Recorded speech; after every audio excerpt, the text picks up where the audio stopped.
Do you see any green lights there? Yes, I see them now. It was on mute. Um, Okay, so let's... So basically, these photographs I'm going to give you, it shows you what has to be taken care of. Because we weren't recording at first, I'm going to have to kind of go through some things really quick in the beginning. Just and to then get we'll take the information from you. Yes, so to verify that you're the property owner, what did state your name again? Thomas Bosey. And the name, here we go, thank you. And your appeal number is? Is it 289, yes. 289. And the property you were appealing is located at what address? 2170 Fairfield Beach Road. Okay, perfect. And the town has your house appraised at $557,300, and you are requesting that a market value of $120,000. Correct. For a vacant lot. Right. All right, great. Oh, sorry, go ahead. I'm sorry. Oh, great. I was just going to swear you in. Please state your name for the record. Thomas Bosey. Okay, thank you. Do you solemnly swear that the information you shall give concerning the assessment appeal now in question shall be the truth, the whole truth, and nothing but the truth, so help you God? I do. Thank you very much, and thank you for raising your right hand. And please sign your name on the paper. I gave you that already. Confirming that you were sworn in. And this is your opportunity to provide testimony as to why you believe the market value of your home on October 1st was $557,300 and not the value assigned by the town. Market value is what your home was most likely would have sold on for that date. Please try to be succinct as possible. And do you have any paperwork you'd like to add to the record? Yes, sir.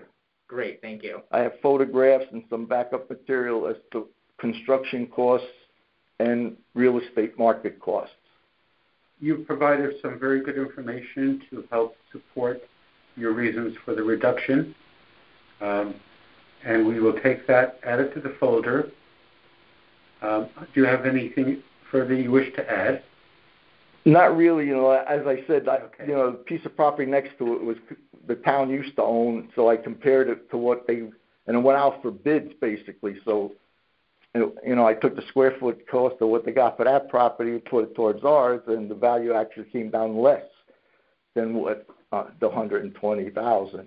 So can we tell you, would you be interested in knowing what the next steps might be after this hearing? Yes, sir.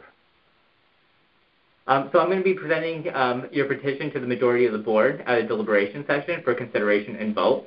You'll be notified by mail of the board's decision within 7 days of the decision. All decisions will be made in March. If your appeal was denied, you can come back next year. If you're granted a reduction, you cannot appeal again until the next reevaluation in 5 years. If you don't agree with the board's decision, you can take on to the next steps and appeal your decision in court, and instructions on how to appeal in court will be in your decision letter. Yes. But yeah. So this is Harold Zawatsky again. You will receive a letter within 7 days after our deliberations, and we vote on your appeal. And as Ronnie Patel said, that will be sent to your letter. If it's approved, then you can reapply within 5 years. But if it's disapproved, you have the option to come back next year. I think you provided very good information to substantiate your claim. Thank you very much. Thank you very much for hearing my case. Yes, I appreciate it. Take care now.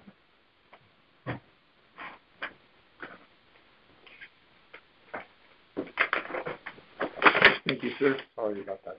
Technical. No, that's okay. Appreciate it. I'm not a big high tech guy.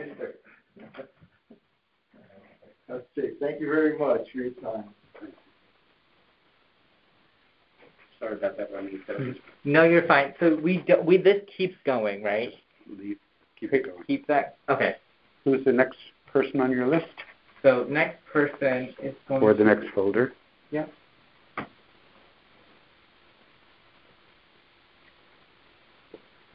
And that's going to be Scott Lipistro. All right. Any information that we collect here, so I don't see. You can clip onto the front of the document. Okay. When he gave me, here we go. This is what I need. Oh, yeah. So So let me just fill this out really quick before we have the next person. So this, and these can be clipped to the front. Perfect. Okay. Okay. I'll fill these out while the next person comes in. Okay. And what is the name of the next person? Scott Libistrow. Scott Libistrow. Yeah, you can take this with you if you want. Oh, hello. Hello. Hi, do you need a minute? Do you need a minute? What is your name? Just Lipstream. Yes, please come in and sit down. And whoever is speaking, I would suggest that you sit at this table. I'm the chatty Cathy. No worries.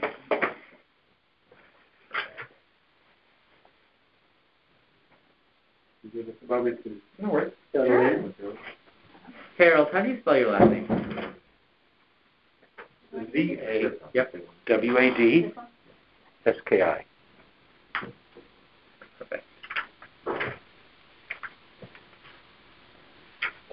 You're very lucky today. You have 2 hearing officers. I feel the to hear love. your appeal. Thank you. I'm very excited. Thanks. And let me mention that this session is being recorded and also being broadcast live for those people who are calling in to our conference line who want to hear it in real time. Okay. I feel like a movie star. It's not the Golden Globes, I'm sorry. Darn. I would have dressed differently had I known. Oh, it's just a coffee. And can I confirm both your names and confirm that you guys are both the owners of the residence? Yes. State your name, please. Sorry. Jessica Golden. Okay, great. And your name? Yeah, sure. Great, thank you. I would ask you to speak up and also direct your voices to the phone because that is where the recording is taking place. If you would please. And to verify a few things, your appeal number is 482. And the property you are requesting an appeal at is 2082 Fairfield Beach Road. Correct. And the town has your house appraised at $204,300, and you're requesting for a fair market value of $121,306. Is that? Yeah, correct.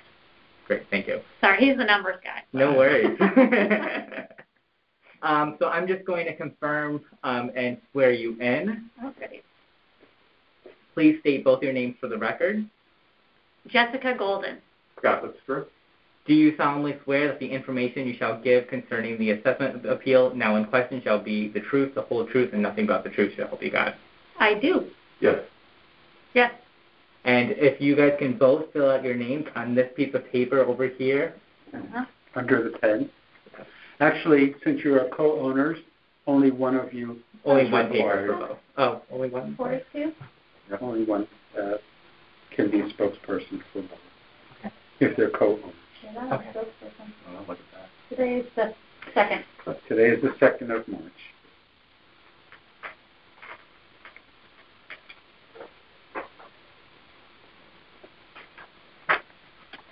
Thank you.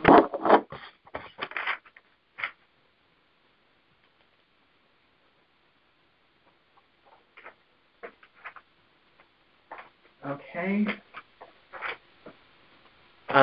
So kind of your time to give a testimony as to why you believe the market value of your home should be lower to your requested value. Okay, great. So to organize my thoughts, I was thinking about this in 2 ways. There's the actual land, and then there's the improvements to the land. Yep. And so let's start with the land. I know from doing our preparation, one of the things that's important is to know what the recent sales are for similar land. Yep. So we tried to do that. The challenge we found is the lots, they're owned by both sides of the street, so there's no comparable sales for just the creek side of the street. Okay. But we tried to come up with a proxy, since this is different. Everybody's got their own thing, right? Like none of these kids are doing their own thing. And so what we looked at is how big the lots were, because our impression was our lot was like half the size, but that's just an impression. Yeah. So we took a look at some of the figures that you posted, and we also took a look at the good old Google Maps. And if you measure it, our lot is half the size. Let me provide this to you. Yeah. Half the size of the surrounding lots, and you can tell by the colored lines. So our house is the blue. that right? Yeah, the one that's, sorry, our house is the, Orange. I'm sorry, so there's two different maps. Yep. There you go. Two Did I different do the maps. wrong No, one? you did, that's right. There's two different maps. So if you go to this. It's the first orange one. Here, this one, between the two, this right here. Okay. And what we did is this orange line is the same. So here's the, here it is. So we use the same size orange line here, here, and here. Okay. And then you can see the difference in terms of increase of the other lot sizes. It's not. And can we mark the house that's actually your property? Sure. And that's here. Yep. And there's a data sheet here which has all the same information. It's not an optical illusion if you measure it with a ruler. No, Escher here.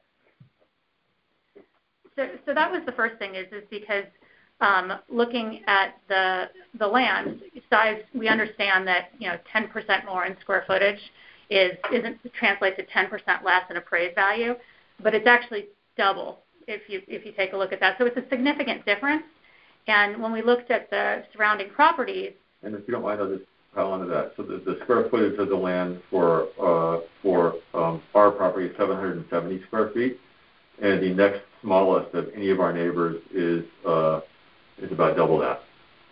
which house or which So if you address? go to 2076, it's 1,500 square feet. 2070 is 1,900 square feet. 2060 is 2,200 square feet in terms of the size of the properties. And which lot is that?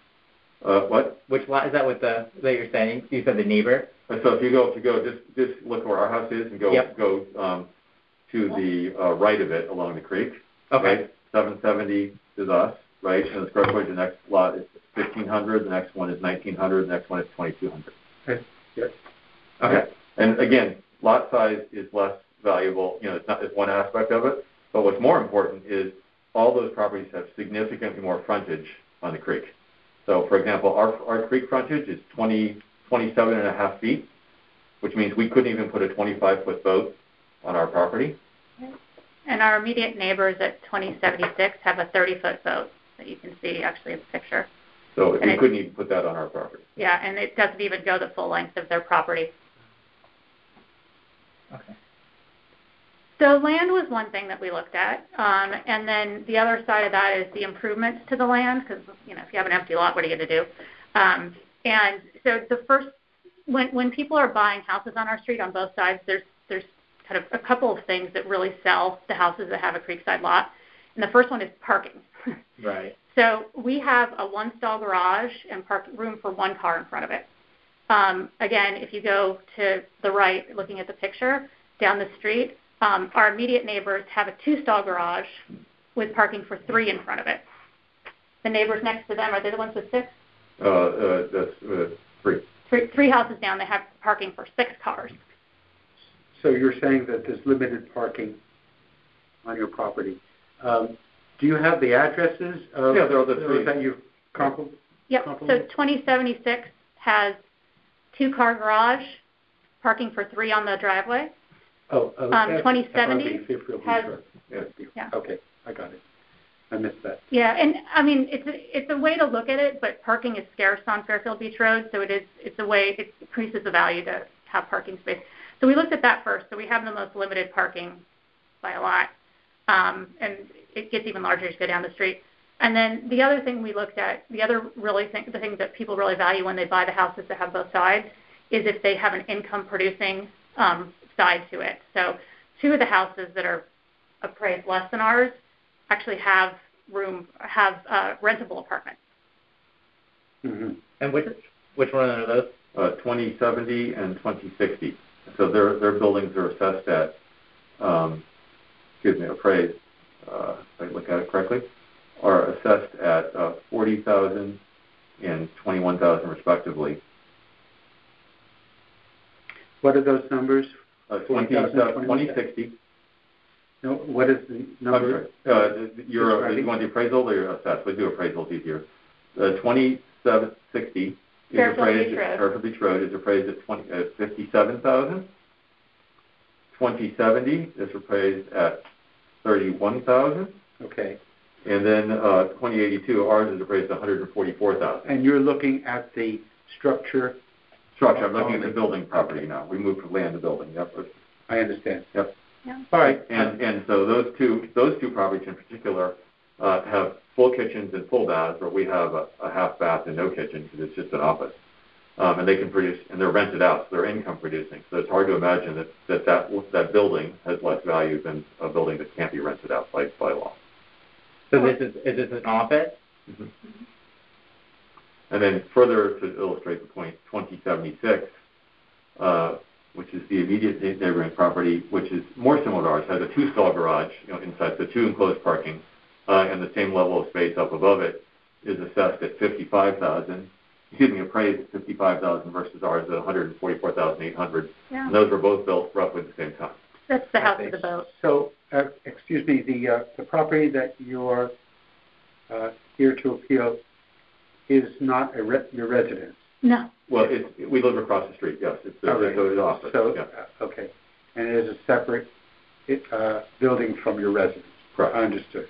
Okay. The garage with an And office. we have a totally separate tax assessment bill for the sound side. That's fine. We understand that one.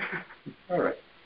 This one, we were just surprised that our little shed next to everybody else's was appraised so much higher. So we just want to understand more about why. And using the facts that we had, we could. Well, you provided a good deal of information that will help us in evaluating your appeal. Thank you. Is there anything else that you want to add to the folder? Besides these two. Do we want to add any of these pictures? That's it. So they're just Google Maps photos, right? They're just more photos with lines, and we got a little crazy with the lines. No worries. Thank you. Showing the other direction of the street. And you gave me already. Yeah, well, it's twice as nice, right? Yeah. Oh, for the map? Yeah, that's fine. Oh, I see. Did I miss it? Yeah, I don't need to take notes out. We were very nervous. Me? You were. No, we were very nervous because we take this seriously. Oh yeah, no, for sure, and we appreciate you guys taking it seriously. Some people just come in and say our taxes are too high. We're a fact-based people. These two are actually. I'm going to give you my because I have these already. Okay. Yeah, it just didn't make sense given the amount of square footage, the frontage on the river, frontage on the street, and then usage, right? Being able to have a full bath and a kitchen. Right. Thank you. I'll be presenting your petition to the majority of the board members at deliberation session for consideration and vote. You'll be notified by mail of the board's decision within 7 days of decision. All decisions will be made in March. If your appeal was denied, you can come back next year. If you were granted a reduction or cannot appeal again until the next re-eval in 5 years, you cannot appeal again until the next re-eval. If you don't agree with the board's decision, you can take the next steps and appeal your decision in court. Instructions on how to appeal a court will be in the decision letter. Oh, heavens. This is why I read off of that. Wow. That's a lot. All right. Thank you so much, gentlemen. Thank Yeah, you for coming. of course. Have a good afternoon. You as well. Take care.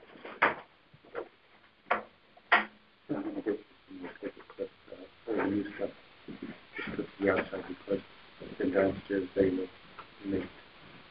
That goes into the folder because that was originally the last day. Okay. If they're appealing a vacant land, how come it was appealed to the body? That's the question. Take all this new stuff and clip it to the front. I'll get some more pictures. Okay. That's pretty good. Going to let you do more of the talking next one. The script does help, doesn't it? Oh, for sure.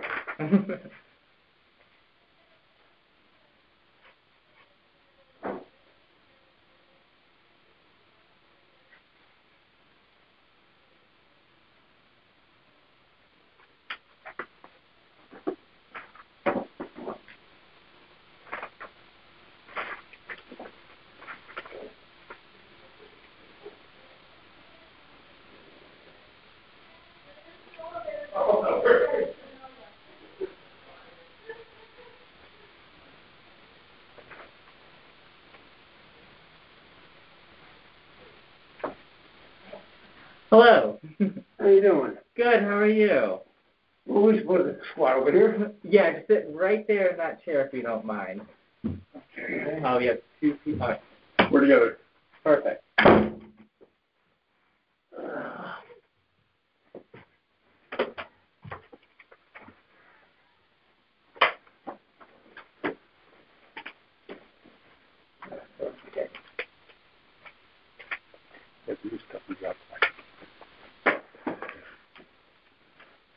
Bear with me a moment. It's okay. Perfect. In Texas, they just announced today you don't need masks anymore. No masks, no limits in restaurants. Do whatever you want. Let's go to Texas. They said Wild. if restaurants want to reduce their capacity, they can. If they want to go full capacity, they can. Well, gentlemen, my name is Harold Sawatsky. I'm a member of the Board of Assessment Appeals. My name is Ronique, also another member. Ronique Patel, another member of the board. And we're brothers, and we're owners of a piece of property on Fairfield Beach Road, 1534. And gotta honestly tell you, we both grew up in town from day one. Been through everything in town, and this is the first time we've ever been in an appeal situation. Yeah. So it's not like we're chronic appealers by any means. And if you guys can both repeat your names. Pardon? Both say your names for the record. This is also being recorded, and the public can also have access to that as well. Yeah. I'm Donald Brower, Grauer. All right, thank And you. I'm Albert Grauer. Great, thank you. And if you guys can please state that you guys can verify you both are the owners of the property of 1534 Fairfield Beach Road? Yeah, co-owners. Great, thank you. And your appeal number is 581, and the town has your property appraised at $98,100. Yeah. And what is the value that you are requesting the appraised value to be at? $73,904. 73,904. Thank you. And we are supplying supporting information for that number. Perfect.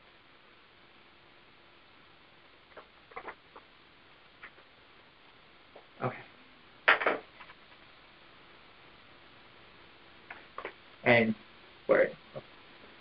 Gentlemen, bear with us. We have to do a lot more paperwork than usual because Okay, I just wanted, because we got the situation. 15 minutes. Yeah. Yes. And I'm going to swear you both in. Actually, just one. You can only need to do one because they're closed.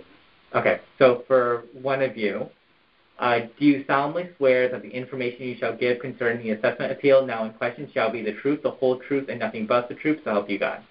We do. I hope I do. Perfect. Thank you. And if one of you can fill out that sheet of paper right there with your name and sign it, confirming that you were sworn in. I'm sorry, the appeal number again was? 581. Thank you. 581. They're the same. They're the same, okay. Yeah, if you're both listening, you can both have it. We'd like to just quickly run through that. Okay. We tried to put the documentation to it and justify why we're here. Of course. Appreciate that. It looks voluminous, but it's just a lot of documentation there, really. Yeah. Let's keep looking at the clock. Okay, we have. Thank you.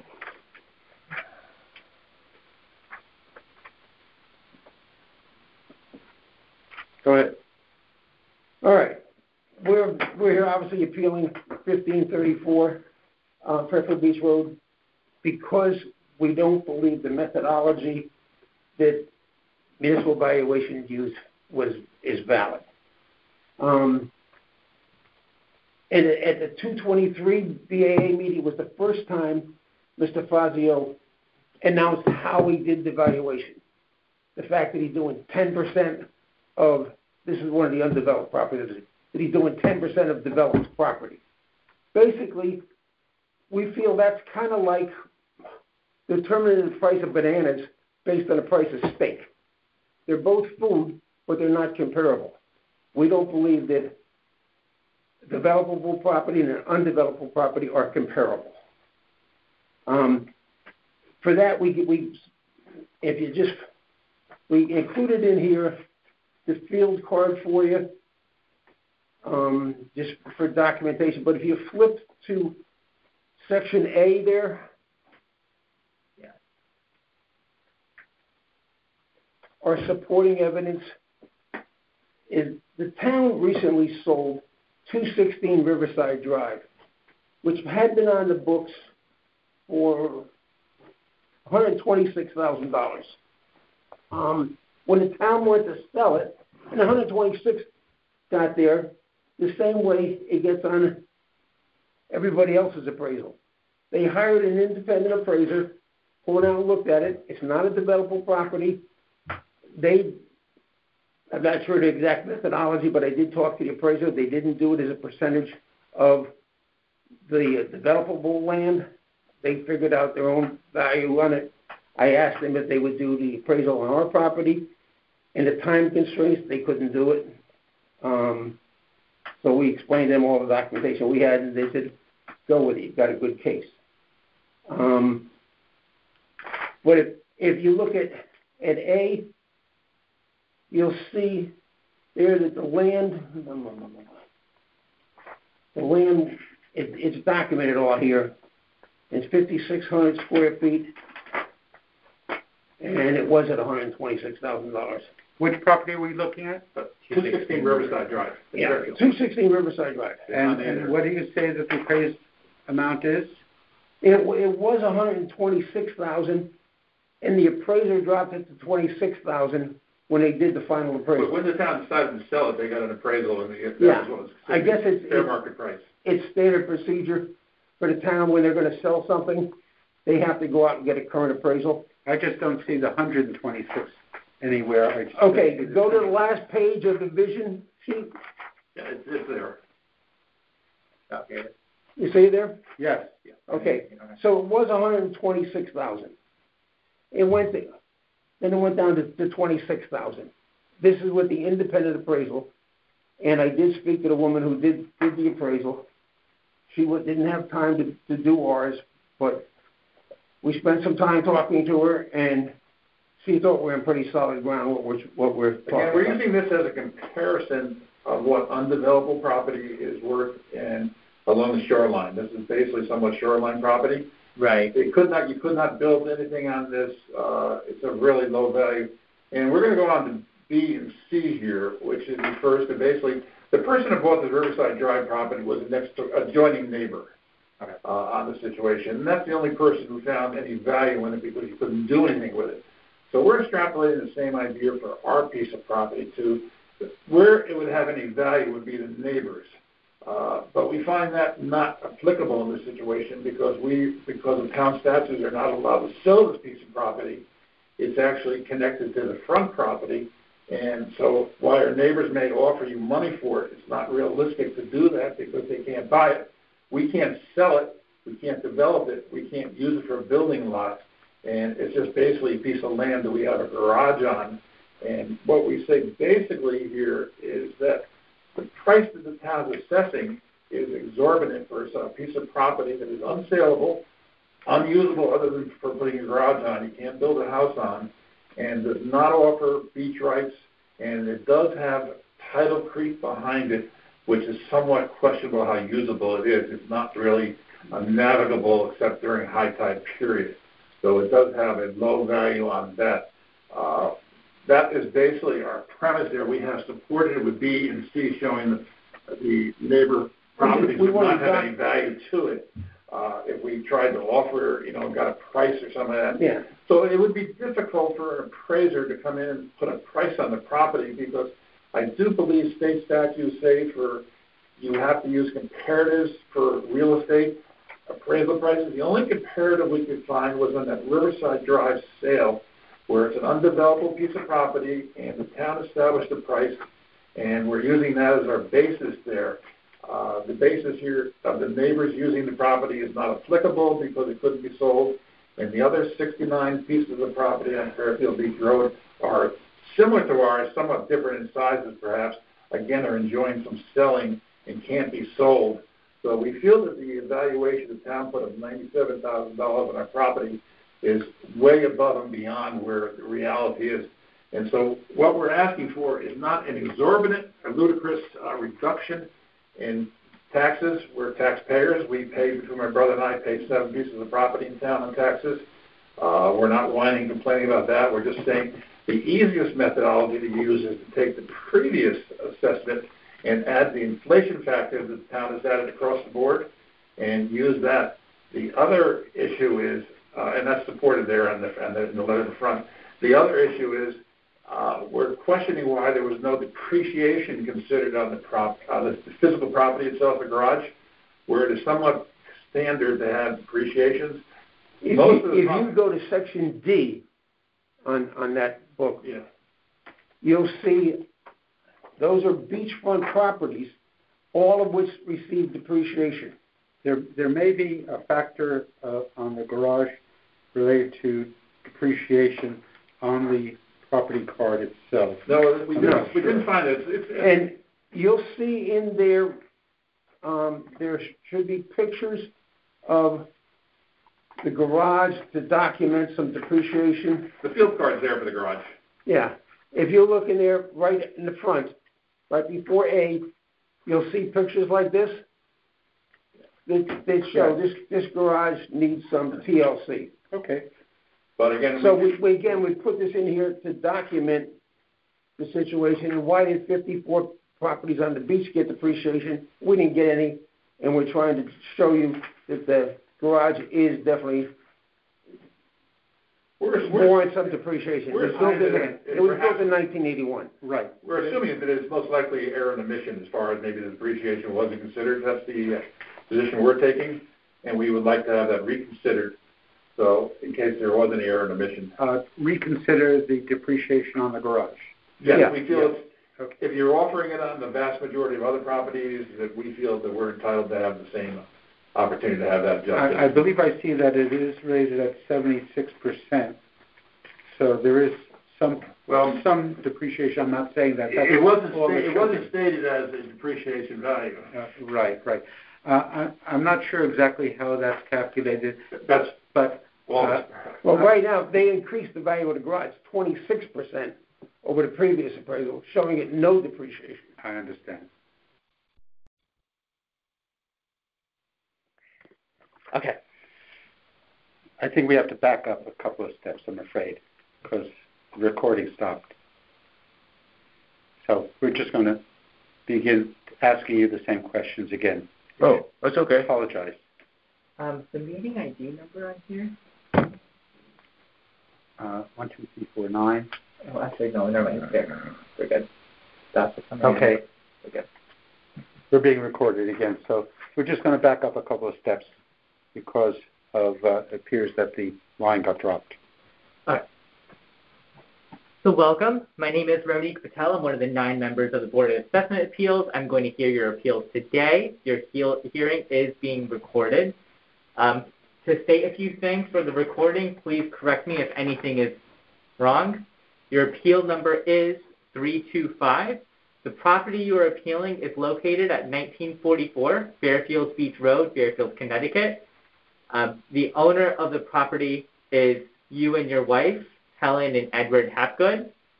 The town has your property appraised at $78,600, and you're requesting the town reduce your appraised value to $53,000. Is that correct? I'm sorry, what was the last one? You're requesting we reduce your appraised value to $53,000. 53, yes. Thank you. And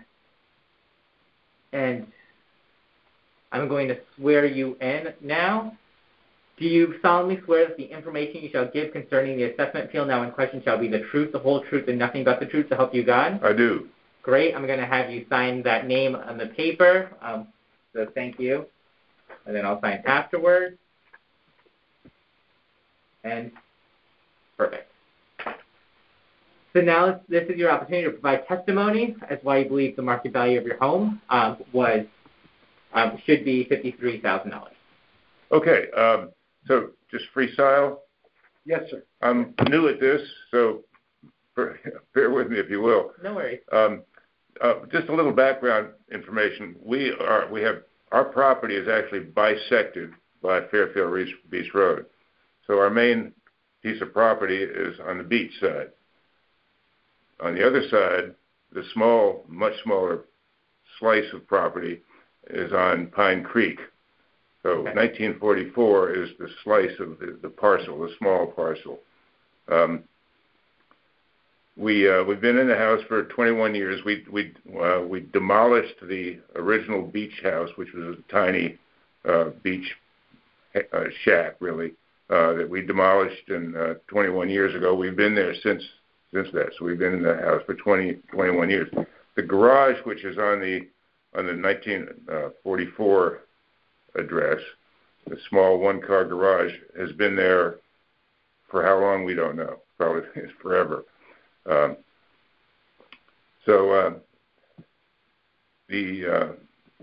I'm going to do is make sure we have the same numbers here. Our focus, as I said, is going to be only on 1944, although I want to talk about that piece of property relative to our beachside property. Let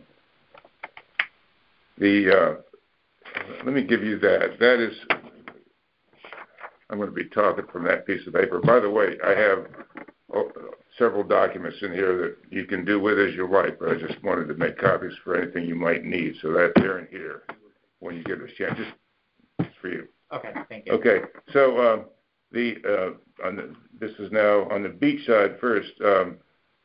The old 2015 assessed revaluation was $1,147,510.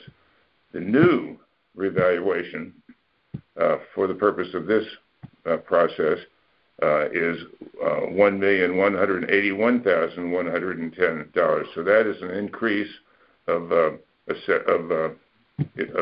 appraised value. That's an increase of $33,600. More importantly, that increase represents a 2.9% increase. 2.9%. Now look, and if you converting that assessed value by dividing by 70%, it gets us to our appraised value. It's still 2.9%. So the increase, whether you're talking about assessed or appraised, is 2.9%. So let's look at the creek side now. The old 2015 revaluation was $36,050. The new revaluation is $55,020. $55,020. That is an increase of $18,970. More importantly, or more to the point here, is that represents a 52.6% increase, which is, as I think you can appreciate, way out of line with the 2.9% increase for the major piece of property. Can I ask you a question? Absolutely. In the middle there, where you're talking about the 1944 Fairfield Beach Road, the new assessed based upon October 1st, 2015. Did you mean that to be 2020 or 2015? 2015 was the reevaluation. That's what it's called in there. Okay, but we're dealing with the 2020 reevaluation. Is that number in your? Yeah, the new reevaluation is $55,020. As of what date? It's the most recent one I have. The most recent one would be October 1st, 2020. Yeah. Okay. So perhaps that is a typographical error. I would question that, but a question mark. Okay, I'm sorry. We good? Yes, sir. All right. Okay. So just focusing now on the smaller piece, the small parcel. Yes. Okay. It's very difficult to understand or to to correctly assess a value. So we're going to try to do that here. It's important to note that we can, for the Creekside property, 1944, we cannot expand the size of the garage, which has been there for 21 years, for at least 21 years. We cannot add any structures. We cannot add electricity or plumbing. And more important, the parcel, and this is very important, that parcel cannot be sold separately as any kind of a standalone, independent of the beach property. Therefore, the property has, the Creekside property has very little existing value, and realistically, no ability to add value. And basically, the property is unimprovable. Just a correction from the field document, the field paper, the field card. There are two corrections. They're very small, but they refer to the under the subject of utilities. This is for the 1944, the small parcel. Under utilities, they're described as all public. Well, we have no utilities there. So there's no utilities, water or sewage? There's nothing. Okay. Also, it's also in the field card. It says the street or the property is described as paved. It's not paved. It's gravel.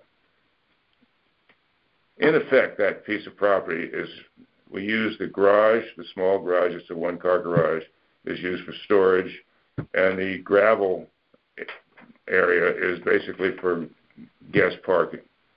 Okay. So, Mr. Hepker, this is Harold Zawatsky. There is no kitchen remodeling on that property. There's no kitchen at all, right? And no what? Kitchen. I think that there may have been a confusion of where information was put on your cards. You said no kitchen? Yes, right. Sir. Oh, right, no. There's no kitchen. It's a garage. Yeah, it's a garage, a small garage, and that's it, and a gravel parking lot. It's an outbuilding. Pardon me? It's separate. Oh, yeah. Okay, I understand. Oh, and the other key thing here is because of the nature of that piece of property, there are no comps.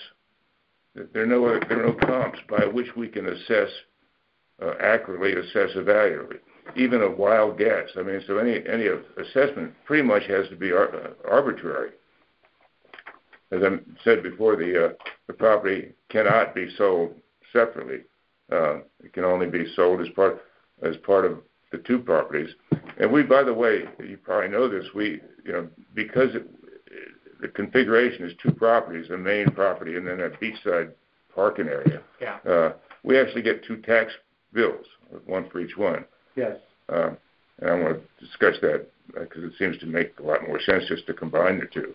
Well, excuse me, but that is something that you should take up with the assessor's office downstairs at your convenience. Mm-hmm. Not something we can do, but you can make a request to combine the properties, and they can address that for you. Okay. Because I don't know much more about that. We're not assessors or appraisers, I'm afraid.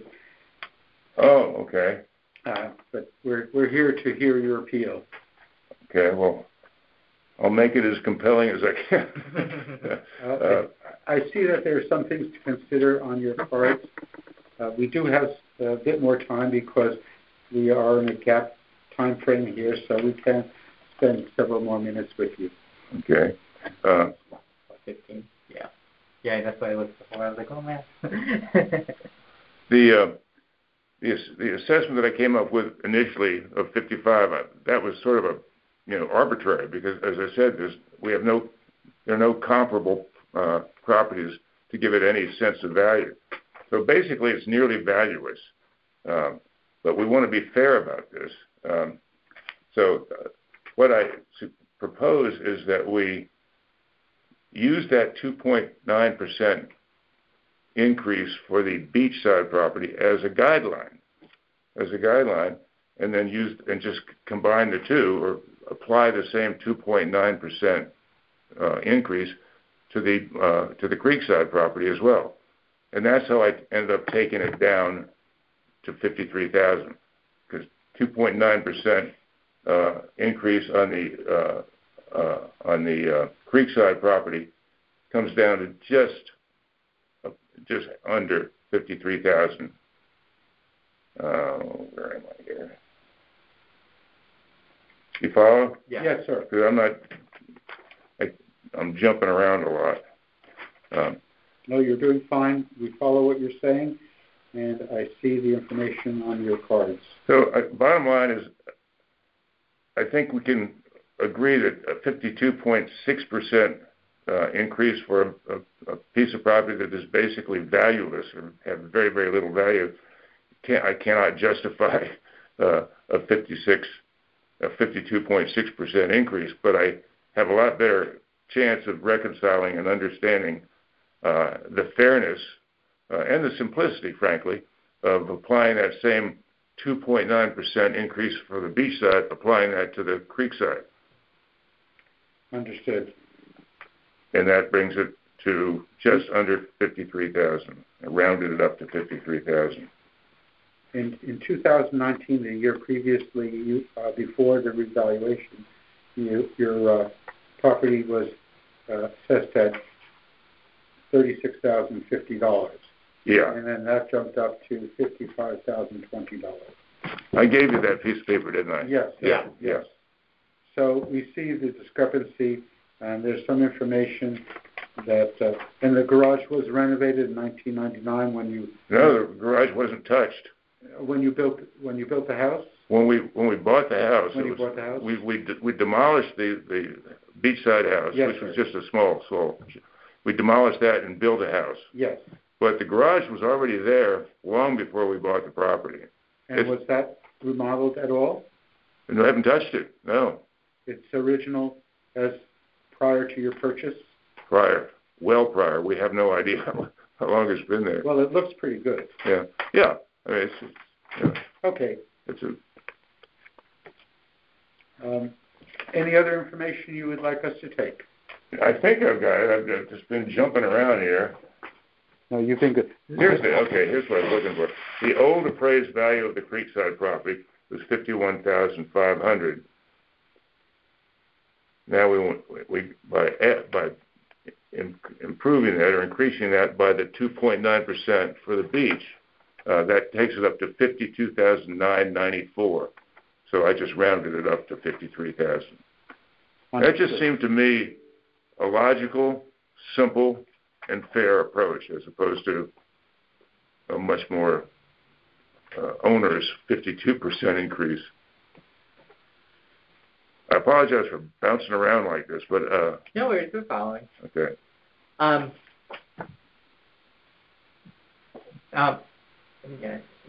right, so let me know. I'm gonna let you know about next steps. So, thank you. I'm going to present your petition to the majority of the board at a deliberation session for consideration and vote.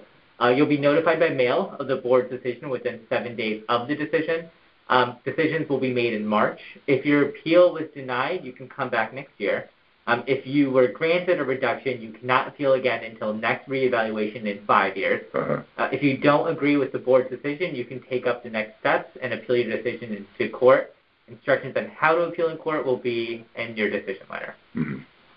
And do you have any questions? No, I just want to make sure that I'm being as fair as possible on this and not being arbitrary. And I think I have found a way to keep it simple and be fair at the same time. You presented very good information. This is Harold Zawatsky for the purpose of the microphone. And you provided some very good supporting documentation that will help us in our deliberations. And I thank you very much for coming in today. Thank you, gentlemen. I appreciate the opportunity. Thank you, sir. Okay. moving on to our next. Okay. Again, Appreciate it. we ran overtime a little, didn't we? Yeah, but That's we okay. had a weird. We had a break. Okay. All right. Thanks a lot, guys. Of course. You take care. You too. See you. Good luck. Thank you. I'm sorry. I do remember.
Hello. How's it going?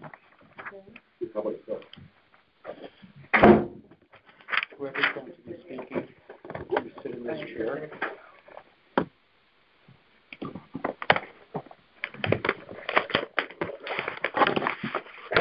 Ooh. Sorry, Harold. I set that one up.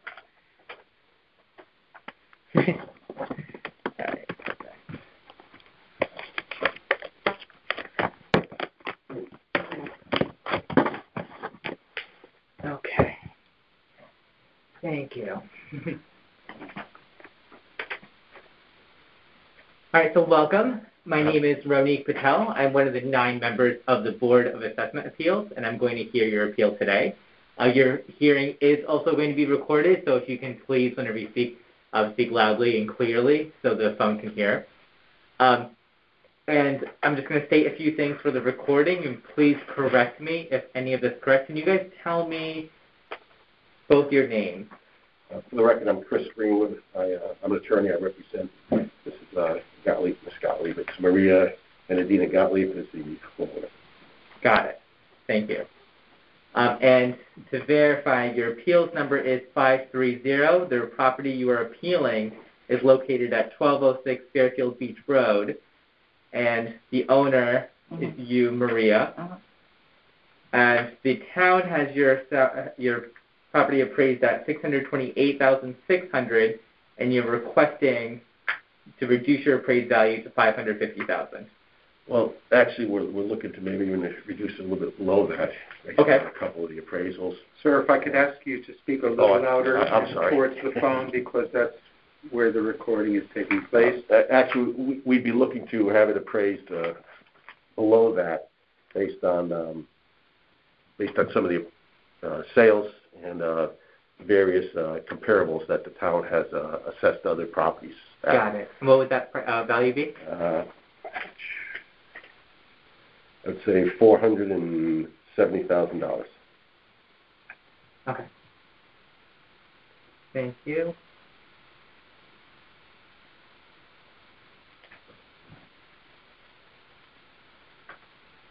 Now, for attorneys. Attorneys do not have to be sworn in because they are officers of the court. Do I need to have Maria sign? Are you representing Yes. Maria? For the record, I'm representing Maria Henedina Gottlieb. Great, thank you. And so this is going to be your opportunity to provide testimony as why you believe the market value of your home on October 1st was $470,000, and not the value assigned by the town. Is what your home would likely have been sold for on that date. And please try to be as succinct as possible. We had previously filed with the town when we filed the appeal various MLS documents and the town different assessments. I don't know if you have those. I have those and actually two other assessments I'd like to mention in addition to those. And I'll itemize those if I could when we go through. The two other assessments are 1246 Fairfield Beach Road and 1084 Fairfield Beach Road. I do have a copy of those assessments for your review. Thank you. So these are the two properties that are comparable sales. Well, it's comparable assessments, not a sale. Yeah. Okay. Whenever you want me to. Yeah. Okay. The first thing I'd like to point out, a comparable sale was 26 Lighthouse Point, which is right down the block. It sold in October of 2019, which is in that 1 year period that we were supposed to look at comparables. That sold for $600,000. That home was beachfront. It was 1,458 square feet, 6 rooms, 3 bedrooms, 1 bath.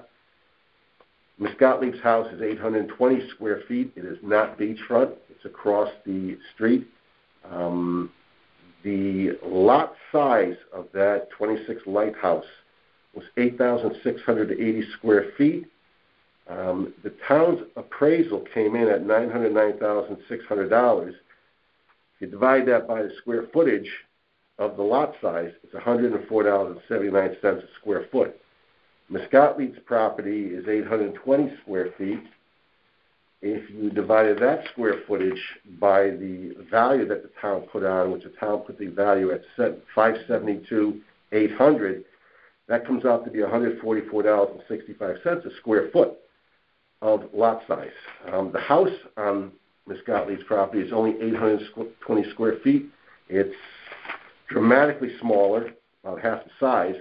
And this comparable sale, what was the address one more time? That was 26 Lighthouse Road, Lighthouse Point. I apologize. You do have a copy of the MLS statement showing the sold value of that, as well as the town's assessed value. I think that was probably I have item number 2. Got it. Then there was also 35 Old Dam Road, which sold in May of 2020. This property is right on the water. It sold in May of 2020 for $625,000. It was a 1,888 square foot house with 7 rooms, 4 bedrooms, 3 full baths. The town's latest appraisal of value was $705,100, and the land was appraised at $537,700. It's got a lot size of 7,814 square feet. If you broke that down on the square footage on the lot size, it's $67.92 a square foot. Again, it's right on the water. It was in May of 2020 within that year period. And again, Ms. Gottlieb's property was assessed at the town or appraised by the town at $144 and change per square foot. Excuse me. Yes. The Old Dam Road property, that's on the north side of the creek? It's on the, I believe it's on the south side of the creek, so it still is on the water, but I believe it was on the south side. It's on the creek property. Yes, it's on the creek. And Ms. Gottlieb's property is also on the creek? It is on the creek side, yes. Mm-hmm. Okay. On the same side of the road? No. You're on Lighthouse Point, so you're... Lighthouse Point, no, is on actually the beach, is on the sound. Ms. Gottlieb's is across the street on the creek. On the creek. The Old Dam one is on the creek. That's not on the beach. But isn't that on the other side of the creek? It's on the other side of the creek, correct. Okay, I just wanted to clarify that. Yes. Okay. You also have 80 Old Dam, which sold in July of 2020 for $700,000. It's an 1,822 square foot home with 8 rooms, 4 bedrooms, 2.5 baths. The house is more than 2 times the size of Miss Gottlieb's, and the lot size is more than two times. That lot size was 8,613. The town assessed or appraised that lot, the property lot, the lot land size at 649.9. Again, actually, I apologize. I'll withdraw that. The town appraised that lot at $353.3, which is $41.02 a square foot, versus Miss Gottlieb's over $100 more a square foot. Then you had 1233 South Pine Creek Road, which that's close to the beach area at the end of South Pine Creek. The lot size there is 7,176, almost double what Miss Gottlieb's was. If you broke down the square footage of that land, it was $54.47. Then you had, 1240 Fairfield Beach Road, which the town appraised at $694.6. The house is 1,105 square feet. It's part of a condominium complex, which has beach frontage.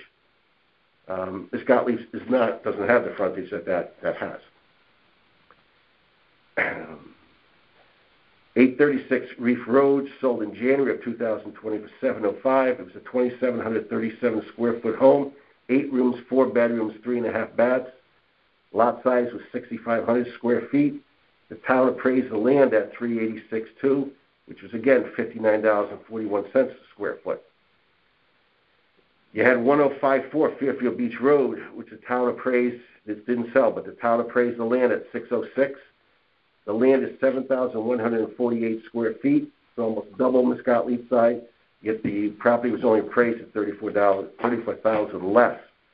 And if you broke that down on a square footage, it's $84.51 a square foot. Then you had 1,246 Fairfield Beach Road, which again is on the same side of the road as Miss Gottlieb's. The town appraised that property, that land, at $606,400. Lot size is $63.06. It's a square footage price per square foot of $96.16. Then you had 1084 Fairfield Beach Road, which sold in November of this past year, which is beyond that 1 year period, but it sold. But I'm bringing up there that the town has the appraisal. They appraised the land at $762,300, but the lot size is a quarter of an acre, 10,890 square feet, which is a price per square footage of $70. When we looked at the 470 and said that's what it should be going with, what I had done was basically took and said, Miss Gottlieb's has been valued, that property's been valued at $144 a square foot, the lot itself. If you took the top dollar, which was that Lighthouse Point, which is right on the beach, the square footage there of the lot was $104.79, and that's where the 470 comes in. I think it should be lower than that, but I don't know if the town's going to do that. I think you've got to look at the comparables. The best comparable is that Lighthouse. It's right down the road. It's the only one that's sold in the past year that's that close. The other ones I mentioned, the Pine Creek, the old Dam Road and the Pine Creek, they're within probably a mile. They sold within the past year. There's not many other comparables that have sold, and those houses are all dramatically larger than Miss Gottlieb's. Miss Gottlieb's is a 820 square foot home. She's limited as to what she can do with the property. So when you look at the land, you got to look and says she can't even add on there. It's so small, she's only allowed 20% of the lot size to increase to have a building on it. So when you look at these other lots that are much bigger, you have to look and say those lots are more valuable per square foot than hers is. Yet hers is being taxed almost 3 times in some cases. Right. That's basically it. No worries. Just got 14 minutes. Thank you for presenting your case. I'll be presenting a petition to the majority of the board at a deliberation session for consideration and vote. You'll be notified by mail of the board's decision within 7 days of the decision. All decisions are made in March. If your appeal was denied, you can come back again next year. If you were granted a reduction, you cannot appeal again until next reevaluation in 5 years. If you don't agree with the board's decision, you can take the next steps and appeal your decision in court. And instructions on how to do that will be in your decision letter. Any questions? No, appreciate your time. Thank you very much. This is Harold Zawatsky. Any of the information that you presented to us today, would you like to add any of that to the file, or is it all in there? It was all in the file. So your summary was of the properties that were provided in the file? Correct. And I also have a brief summary that was attached to the appeal. Excellent. That did not break down the price per square foot. That was, well, just a little argument. Okay. But hopefully you can listen to that and get it. And what was your name again? I'm sorry. Chris Greenwood. Thank you. Thank you, folks. And you are the attorney? I'm the attorney. Very good, sir. All right.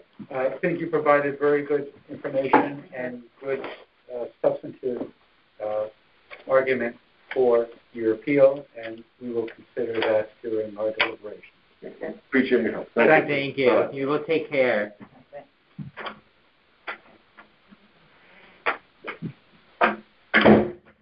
Sheesh. The timing. I think you could always ask at the end, is there any additional information you want us to add to the file? Okay. Because it's good to have that. Breaking John, news. please go to advance or second class. So the next one is at 5:30, right? 5:30. People really come with a lot of paper. Okay. Use the clip.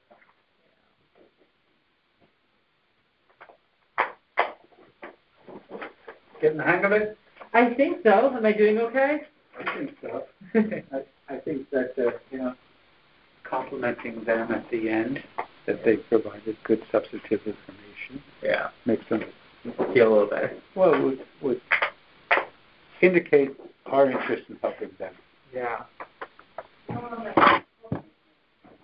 You can just lay it on top. I think we On top.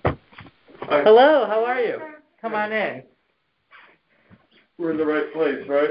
I hope so. What is your name? Chesterfield? Chesterfield Magdalena. You're at the right place. Great. Can I sit right here? Yes, please. Okay. Thank you.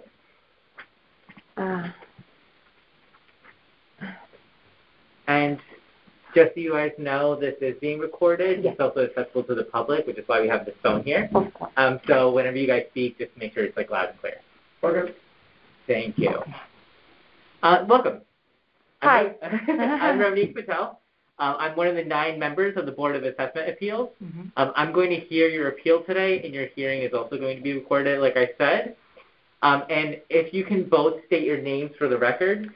Magdalena Besterfield. David C. Besterfield. Great. Thank you so much. And just to verify a few things for the recording, your appeal number is 393. The property you are appealing is located at 1648 Fairfield Beach Road, and you both are the owners, and the town has appraised your property at $647,000, and you're requesting the town reduce your appraised value to $230,000. 130,000. 130. Well, let me. When I was submitting, it should have my written signature on there. Why I even went down lower, because we found more properties, including our neighbor adjacent to our property value of his. And that is why, furthermore, the lady downstairs, blonde, asked me to handwrite on my original form the value. Got it. Okay. So the new the fair market value that you're believing it is, it should be 130 then. Yes. Perfect. Or however you guys calculate. Okay. Great. Thank you. And I'm just going to swear you in, and then we'll get started. Good. So raise your right hand. Do you solemnly swear that the information you shall give concerning the assessment appeal now in question shall be the truth, the whole truth, and nothing but the truth, so help you God? I do, Magdalena Besterfield. Great, thank you. And see that paper there? If you can just fill in your name saying that you were sworn in, and there's sanitizer there as well. Just one is sufficient. Just one, For, yeah. Sorry, for just me? since I made the appeal? Yeah. Okay.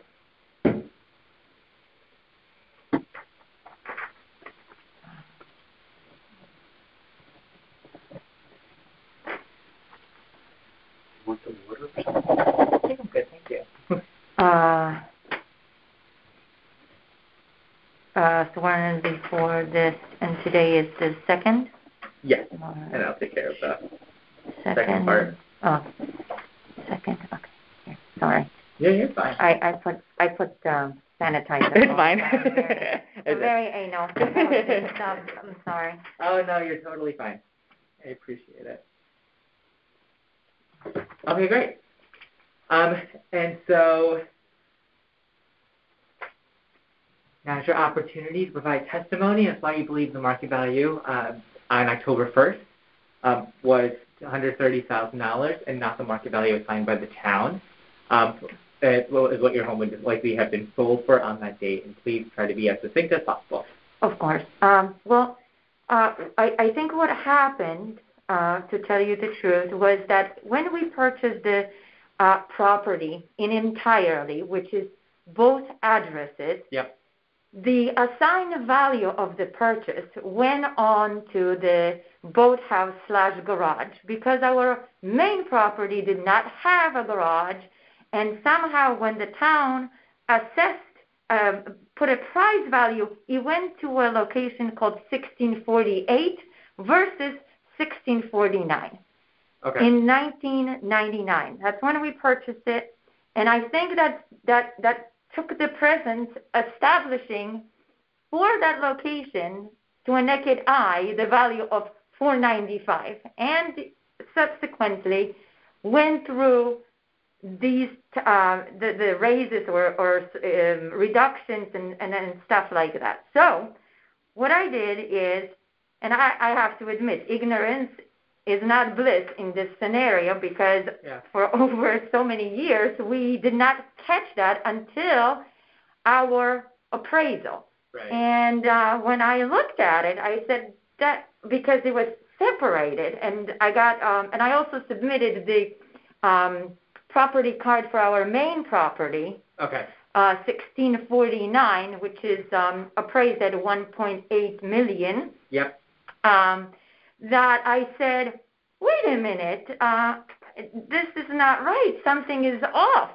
So I contacted my friend who is my next door neighbor, Mrs. Landino, to say, can you show me what is selling, in the area for can you show me this stuff? And she said, well, your lot is not a freestanding lot, and your square acres does not match anything. So I'm going to give you some comps to show you what is now, what's sold, what is for sale. And I said, oh, thank you very much, and I will submit that. And then I thought about it. This is after I completed and gave you the location, that my next door neighbor, Mike Sargent, used to be next door neighbor because he moved 2 years ago. Okay. He has the same type of property, 2 addresses, but 1 property. So I pulled his documents, and I have them right here. Okay. And his I made 3 copies just in case, with his report card. Can I have this for the record? Oh, absolutely. Okay. And his property, which is much, much bigger, more than twice as big, and the square footage for his loft and 2-car garage is it's not even compared to mine, is appraised at $168,400. So you can see discrepancy is quite huge, because mine is only 0.045 acre, and his is I believe it's 1.2, 1.17, something like that. It's twice as big as mine, more than twice as big. So, and this is my direct neighbor, or used to be my direct neighbor. Yeah, so I go, well, this is apples for apples. In addition, I have 3 other locations that I listed that sold, appraised, and on the same street. I didn't go out. I wanted to stay concise with Fairfield Beach Road because I really don't know what is happening anywhere else. I'm not a nosy person, so I want to make sure that I address this because it's something to be addressed. I mean, it's my children's college education for at least 1 year. So I want to make sure that I take care of this as non-invasively as possible. Yeah, no, of course. You provided some really good information. So other than this, did you have another comparable sale, 1640, and then? 1640 is like the current value of it, which is next door to my house. So that would be, and then I have, yes, I do, sir. I have a lot that it was closed on. Now this is not exact comparison because it's waterfront, and this house is on the creek. Yep. My house, well, it's not a house; it's a boathouse / garage. Right. So this listing right here, you should have a copy for $399. Is a waterfront property like our main house. Our main house, about a mile down the road from our house. Okay. So that's closed, and it's 0.13 acre, Zone A, and it's a waterfront property. So that sold for $399. Again, there are no comps really for the square footage and acreage that I own because, again, it's not a single property to be sold. In order for us to even attempt to sell this, we would have to file with the town to separate the property and have a zoning hearing. Yes. Okay. Then I have another comp. This is so my house is on the creek. This property is also on the creek. It is acting listing, but it's for $199,000 with the map. Then my friend just purchased the lot on 1312 Fairfield Beach Road. Okay. And I attached his card as well as from the Vision website. Okay. That was already submitted. And what else do I have? And would you like to add those documents to this, or do I already have these? You have those. Perfect. You actually have more because I didn't even print the report card for this property. But the property is listed for appraised in 2020 for $54,600 versus the 1640 at $66,000. So but this is 1312. And 1640 is next to me. Okay. So it's closer to the town. Mine is a little further on Fairfield Beach Road, if you understand my meaning. So yeah, no worries. I believe you gave some good evidence today.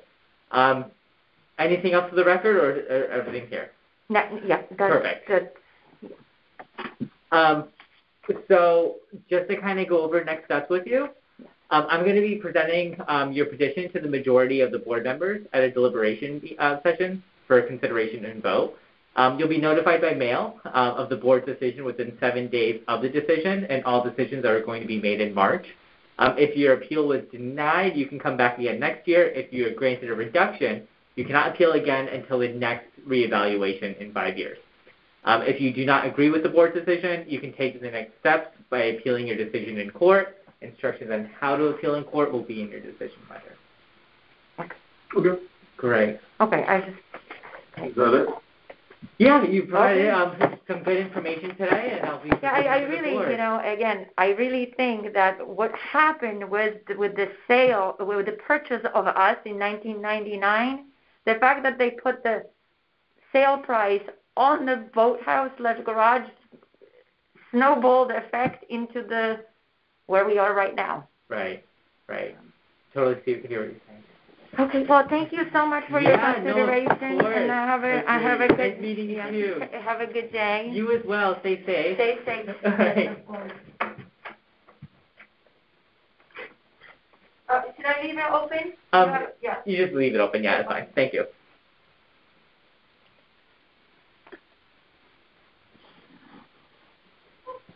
Ronnie, I'm going to restart this because we forgot to do the step. Mute the public? Oh, in case the public were to speak? Okay. So I'm going to reconnect us here. Okay.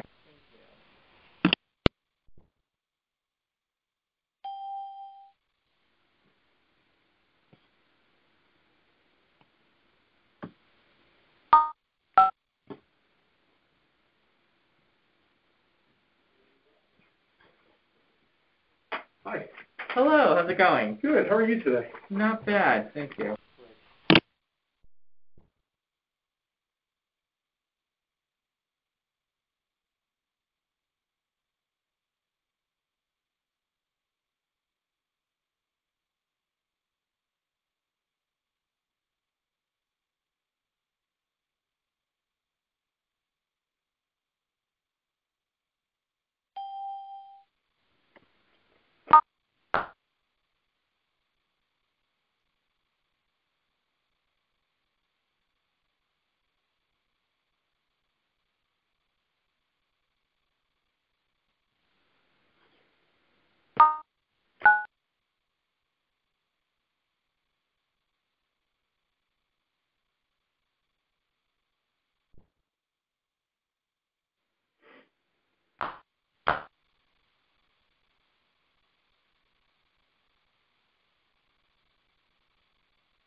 Testing 1, 2, 3. Okay. Yep, coming in.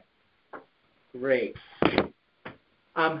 Welcome. Thank you. Yes. Thanks very much. Yeah, of course. My name is Ronit Patel. I'm one of the 9 members of the Board of Assessment Appeals. Nice to meet you. Pleasure to meet you as well. I'm going to hear your appeals today, and your hearing is also going to be recorded, so whenever you speak, just make sure it's loud and clear. Okay. And your name for the court line? Cortland Williams. Great, thank you. And you are the property owner at 1690 Fairfield Beach Road? Correct. Okay, great, thank you. And just to say a few things, let me know if I'm incorrect. Your appeal number is 025. The property you are appealing is located at 1690 Fairfield Beach Road, and the town appraised yours at $630,000, and you believe the value should be $1,050,000. Okay. I'm really appealing 1700 Fairfield Beach Road. Okay. It's the lot. I guess there's 2 lots. I just moved there.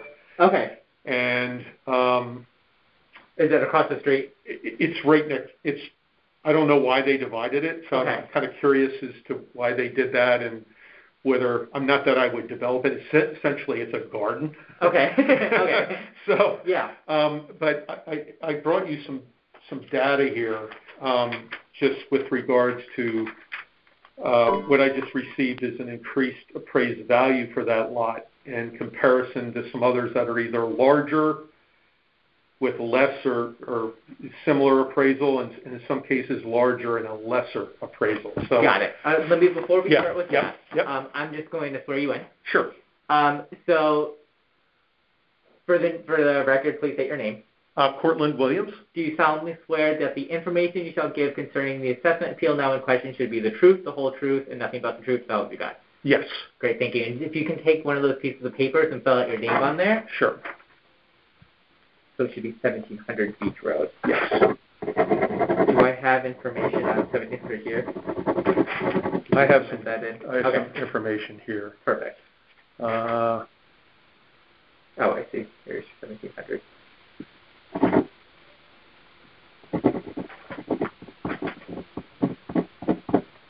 I'm sorry, the appeal number, sir? 025. Thank you. Okay. Appreciate it. You bet.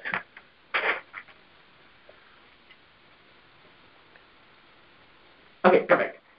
So now's your opportunity to provide testimony as to why you believe the market value of your home on October 1st should be $1,050,000 for 1,700 Beach Road. Well, the $1,050,000 was the purchase price for the entire property at 1690 and 1700. Got it. What I'm contesting is the appraised value only for the lot, the 1700, which is appraised at $71,300.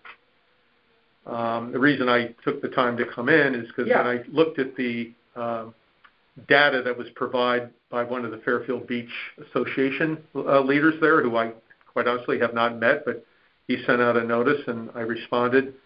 There are lots that are bigger than mine with considerably less appraised value, and there's some that are way bigger than mine that are of similar value. Okay. So, and I've marked that on this sheet. Okay. I don't know if you want to. Yeah. Let's look at of course. it. The red X is my lot. Yep. And if you go down, I just sort of highlighted some of the lots. These are non-resident lots.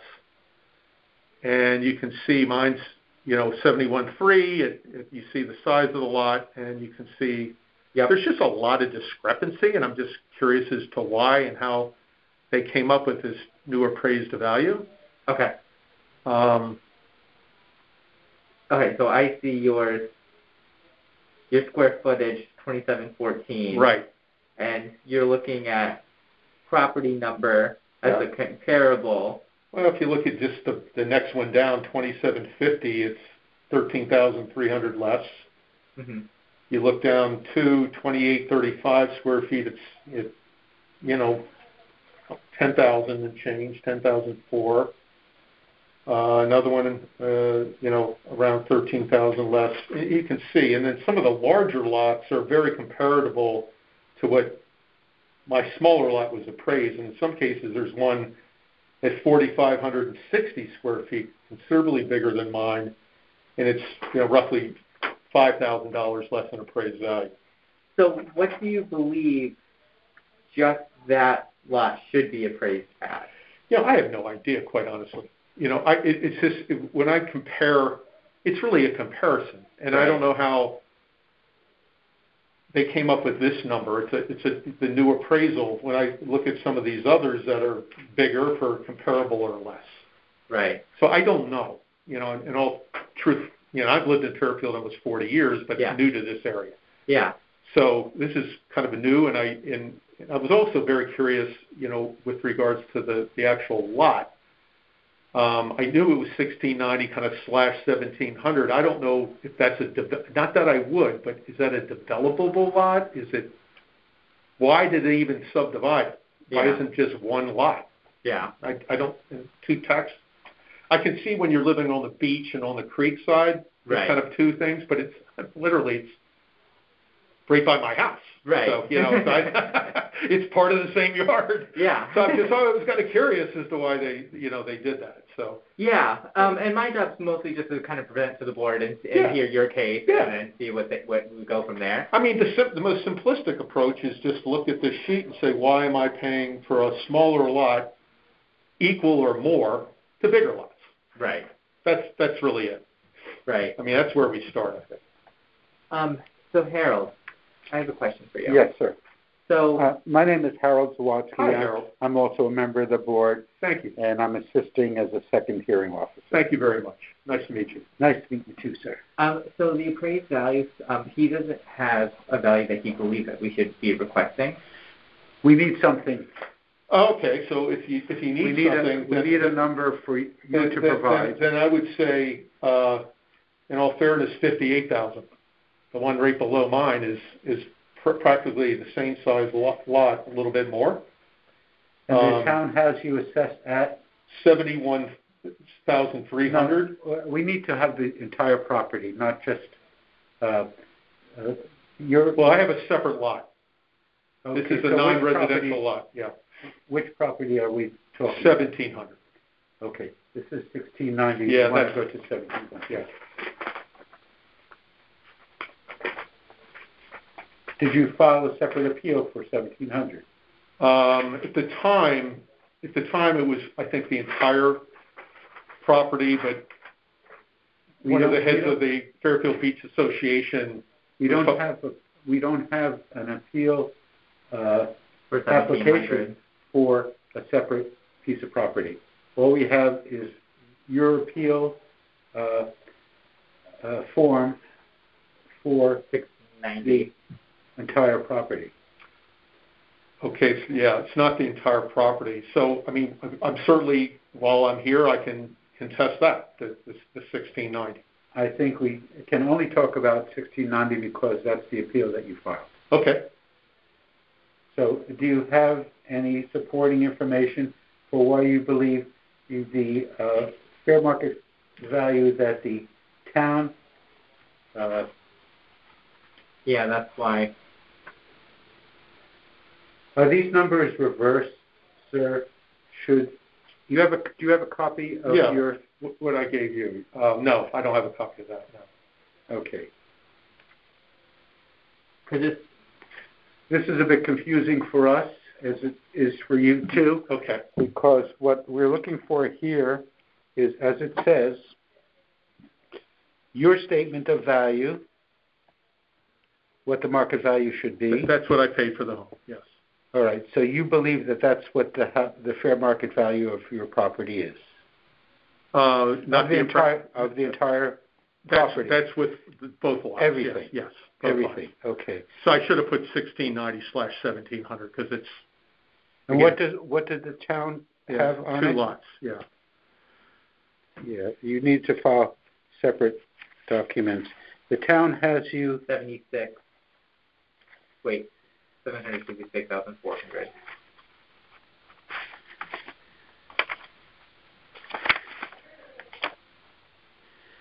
For this property at 1690, the town has you appraised at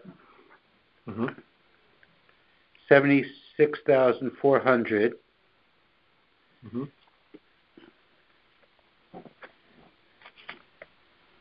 We're contesting that to 58. Well, and again, but I put 1690 because that's the address of the home, but there is a separate lot, and I think I put it in. Is this a separate lot of that is? That's correct. Yes. Appraised at 77,600. Yeah, it's literally where my house sits, though, so I have no idea why it's a separate lot, but it is. Well, it appears that these were indicated as unqualified. How did you acquire these properties? I bought it from this gentleman here, Michael McGyver. And is there a relationship between you and Mr. McGyver? No. I wonder why it's marked as an unqualified sale. I don't know. I went through a realtor.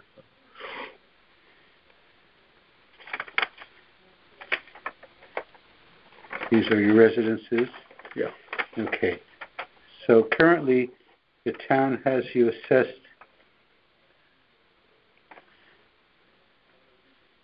at $76,400 for this piece of property.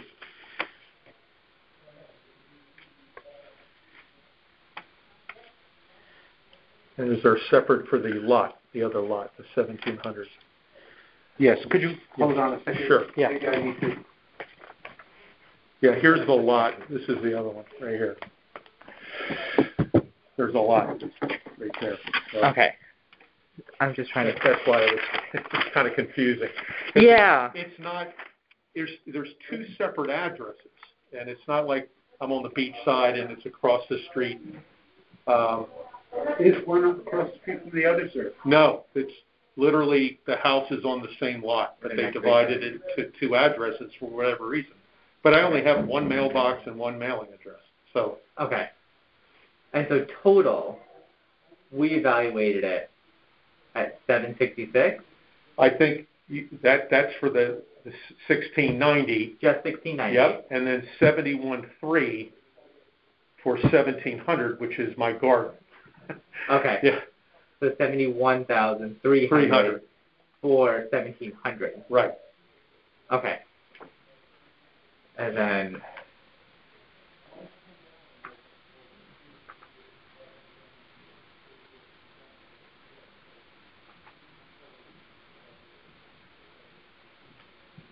so 837. So total for 1,700 and 1,690 is around what, 837? Yeah, I guess I would say, yeah. Yeah. I mean, I'm looking at it two separate. Okay. So if we're looking at total of the property, if we evaluate it at 837,710 for both 1,700 and 1,690, what is your requested value of that amount? I would say that would be closer to 750. Okay. It was just confusing because it looked like it is confusing. It's confusing to me. It's like, what? Why do I have two addresses here? And when it came on my desk, I was like, wait, why is he requesting for a higher amount? No. That's I put what I paid for it, but that's obviously different than. Okay. Okay.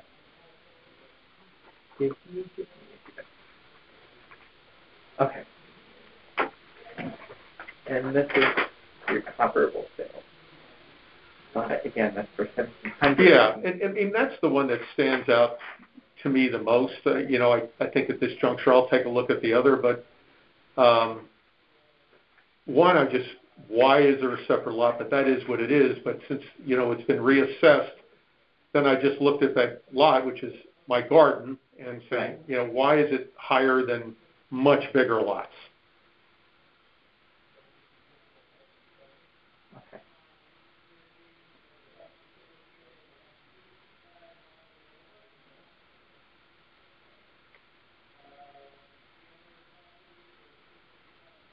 Okay.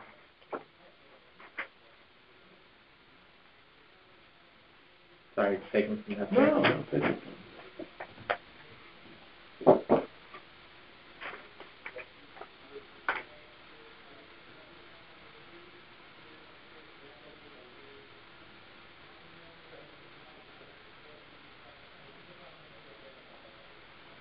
I'm just trying to choose some of the comparable sales to 1,700. And so you were saying the comparable sales for 1,700 most closely related was the one right underneath it is 1318. Yeah, and there's one, there's a couple there, and I highlighted in green much larger lots with very similar appraised value. I mean, in some cases almost double the size. Okay. So. The square footage on here? I'm sorry? Oh, never mind. No, yeah. Sorry. Yeah. Okay.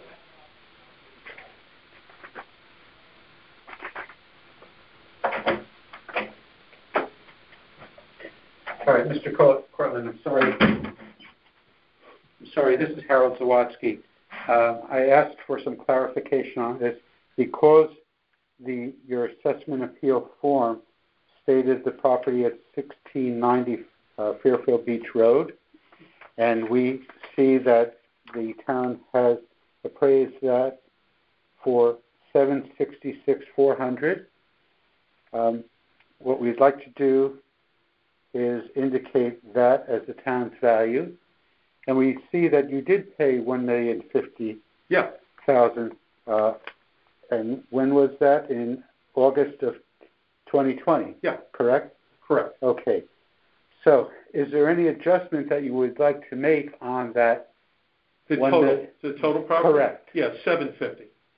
$750,000. Yeah. Half of what you paid for. No, not half. Not half. No. Because it was $1,050,000. Right. Well, that's the selling price. That was the sales price. Yeah. Yes, I understand. Okay. So, with your permission, we will indicate the town's value for this property at the $766,400, and that your opinion of the fair market value is $750,000 for the entire property. Right. Because it literally is one house on one lot. And why they divided it, I'm not sure. But. I think what you might want to do at your convenience is to go to the appraiser's office and discuss with them whether it's to your benefit to combine the two properties, since they are adjacent, as I understand, or what other arrangement they can offer you. Okay. All right? So, Ranik, if you can change the numbers on the appeal form for the amount that Mr. Cortland is looking for and the amount that the town appraised that particular property, 1690, then we will proceed with that information accordingly. Okay, yeah, that's my address, 1690.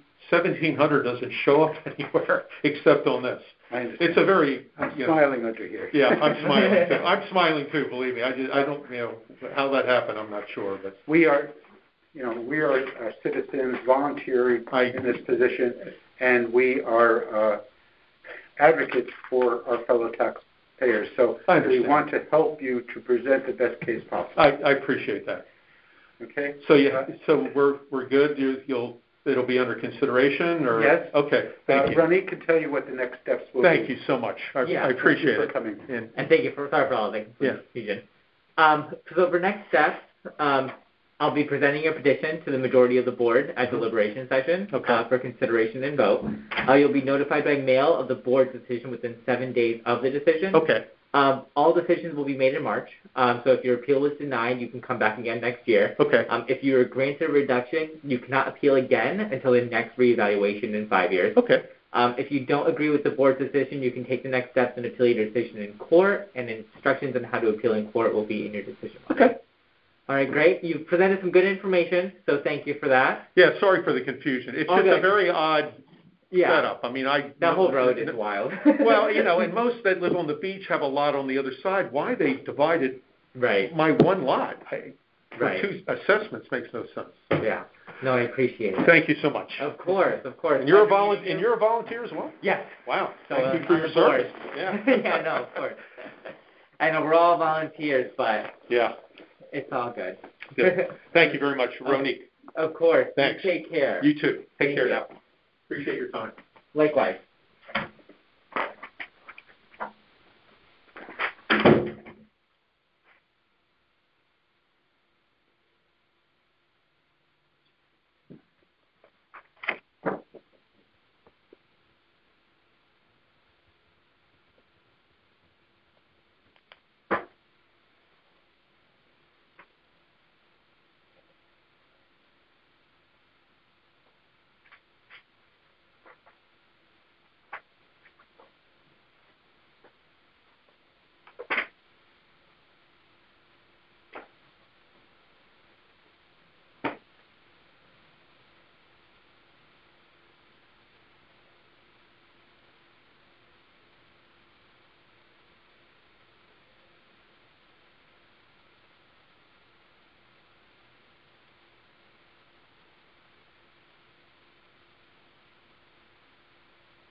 Hello. Hello. How's it going? Good, yourself? Great. Thank you for asking. Perfect. Can you have a seat? Where do you want me to sit here? Oh, you can sit here. That's fine. Thank you. The phone's there because it's being recorded because it's also has to be available to the public. And your name? Steve Nidek. Great. Thank you. Welcome.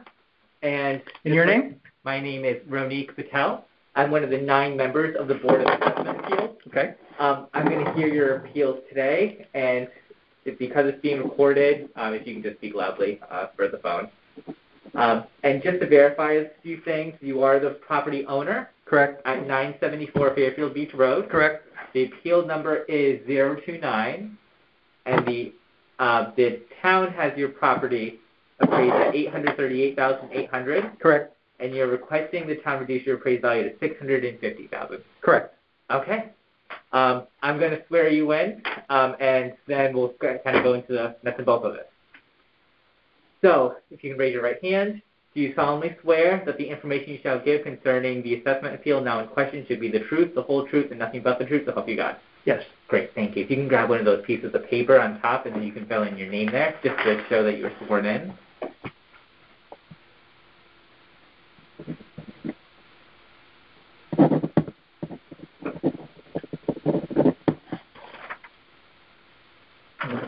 date and all that, or what? Oh, yeah, if you don't mind, thank you. Today's second.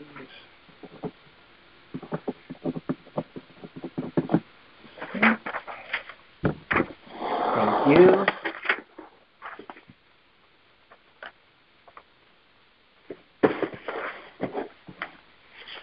Perfect. All right, great. And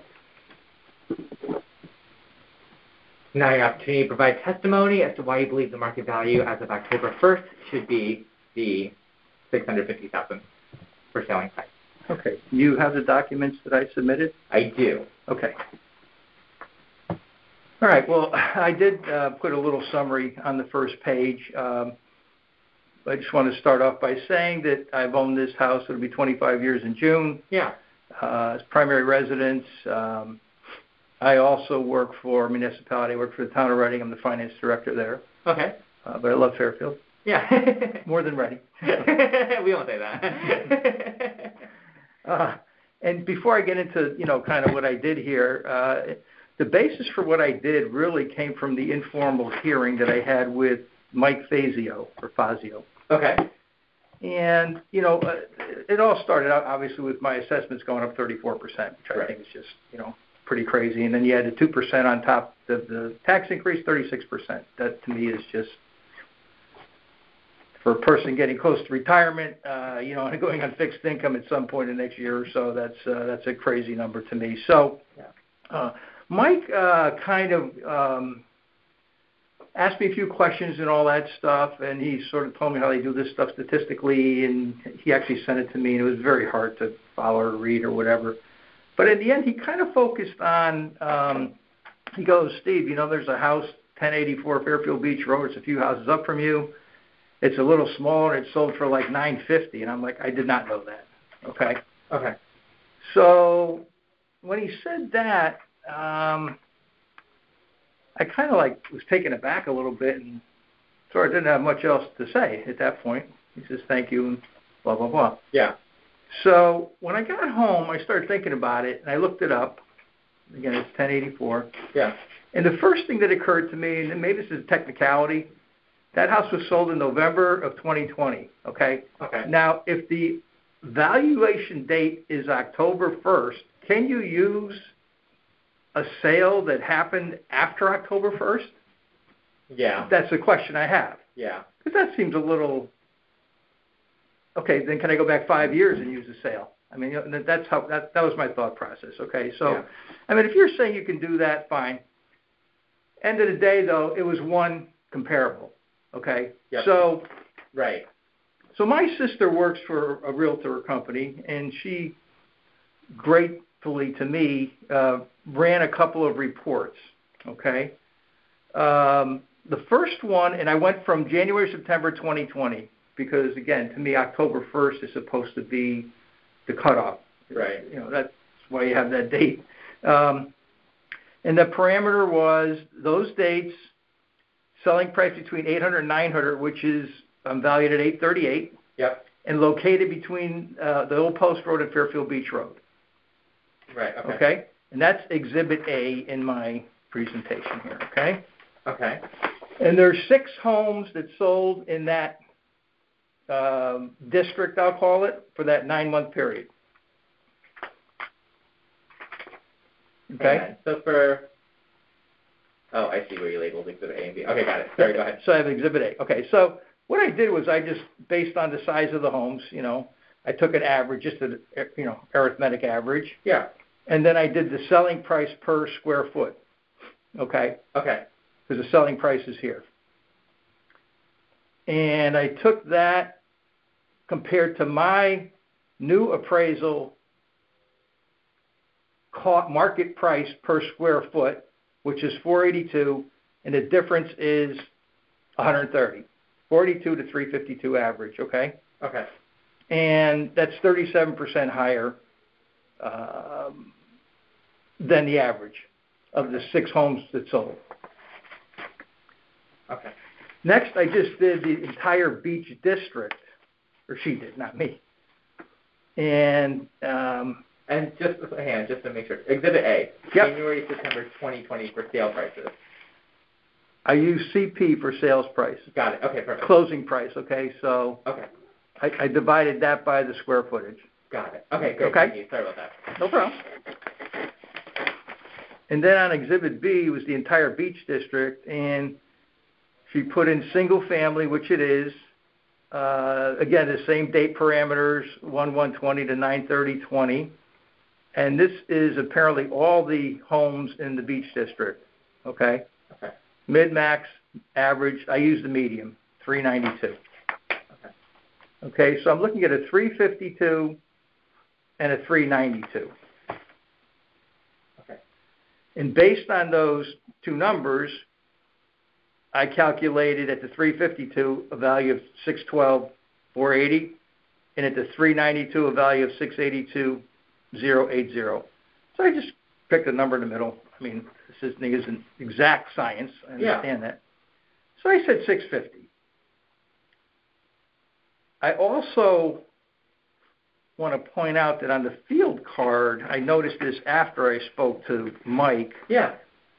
At the very top, it lists my property as waterfront, and I'm across the street from the water, okay? And if this is how it's listed, I can't, if I ever want to sell my house, I can't put waterfront on there. Okay. So I'm wondering if that is miscoded. I'm on the creek side. Right, you're on the creek side. Right. So that was sort of an afterthought when I went through this card one more time. Bottom line is I've done really no improvements over that period. And certainly the number is, in my opinion, very high. I'm going to go back to that 1084 house, too, by the way. I mean, I think you hopefully would agree that there was a COVID bubble, which inflated prices also. Okay, just to kind of put that out there. Yeah. So that's where I'm at. And thinking about it a little more, I did go through this process once since I've been living there, and I did litigate. And, the litigation, I think it's pretty standard that they take your price and my price, and they say you want to just cut it down the middle, and instead of, doing a lot of extra fighting and paying legal fees, that's how it got done. So we kind of met in the middle. Okay. So, listen, I'm not threatening to litigate, but, the fact of the matter is, I just would like to have some relief for a 34% increase, okay? Mm-hmm. And certainly it saves, like I said, myself legal fees and the town legal fees if it has to go to that point. Yeah. Go ahead. Oh, I was going to say you definitely provided some substantial information. Yep. So I took some notes, especially on Exhibit A, Exhibit B, and then with the field card discrepancy. Yep. But, so anything else you'd like to include in your appeal? Any other documents? Well, I mean, I know people kind of make fun of Zillow or whatever. Yeah. But I can leave this with you. My Zillow is 718, and it gives a range of 654 to 783. Okay. So I just printed that today. Okay. So, I certainly put down 650. I'm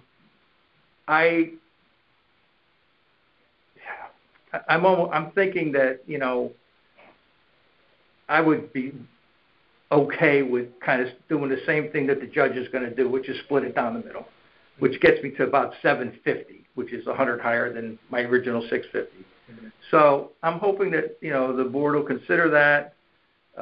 It's still a 20% increase, even at 750, but to avoid certainly a lot of effort and some money, I'd appreciate the board considering that number, which is the 650. It's the 88,000, lowering it by 88,000. Okay. So. Yeah. What I'll do for next steps is I present your petition to the majority of the board at a deliberation session for consideration and vote. You'll be notified by mail of the board's decision within 7 days. Yep.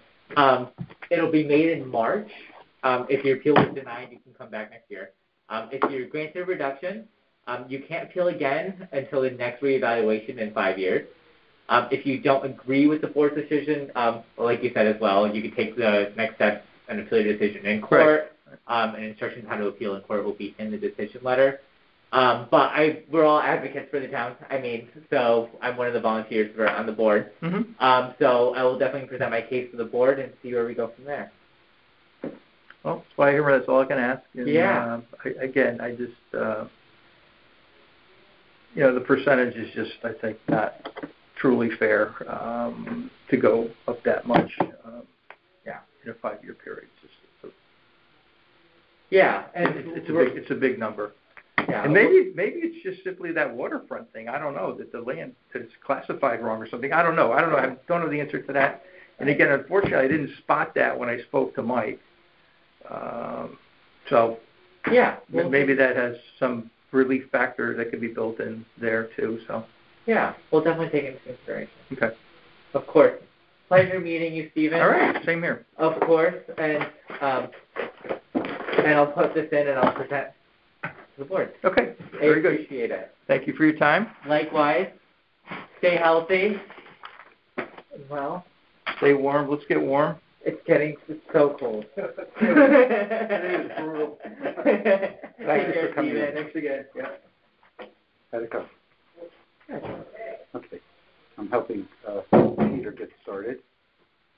Oh, perfect. Okay, yeah. A little late. I'm going to be floating a little bit more for a few more, just in case. Yeah, I appreciate it. You need me. And we're still recording? Yeah. We're still recording. We have lots of green buttons. Excellent. We're just about halfway there. Oh, man. It's going by really fast. What time's your next one? 6:30.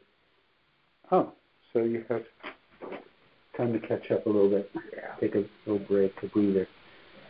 Yeah. Yes. 2 15-minute breaks. Okay. Yeah, what I want to do is some of them I missed the signature on the bottom here. Of course, you can check that. And also, I learned is any notes that you've taken, since these folders are going to stay here when we do the deliberations. Yep. We will be looking at them online, but any personal notes that you take, pull them out, attach them to the cover, because you'll want to make copies of those to take home with you. Okay. Make sure you indicated on those the appeal number, the date, and time on your notes, so that when it comes to doing our deliberations, you can refer to them, and because you won't have access to the physical folders, all of the information in the folders will have been scanned and available to be shared online with all of the members of the board that are deliberating. Oh, perfect. Yeah, I decided not to go against not doing my own notes because it's just easier doing it on the paper, actually. Yes. Make sure you pull them out and take photos. There's a copying machine next door. Okay, perfect. Make 3 copies. Okay. 1 for you to take home and 2 for the folder. Okay. Okay. Thank you. 3 copies of all of your personal notes. Okay.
Hello.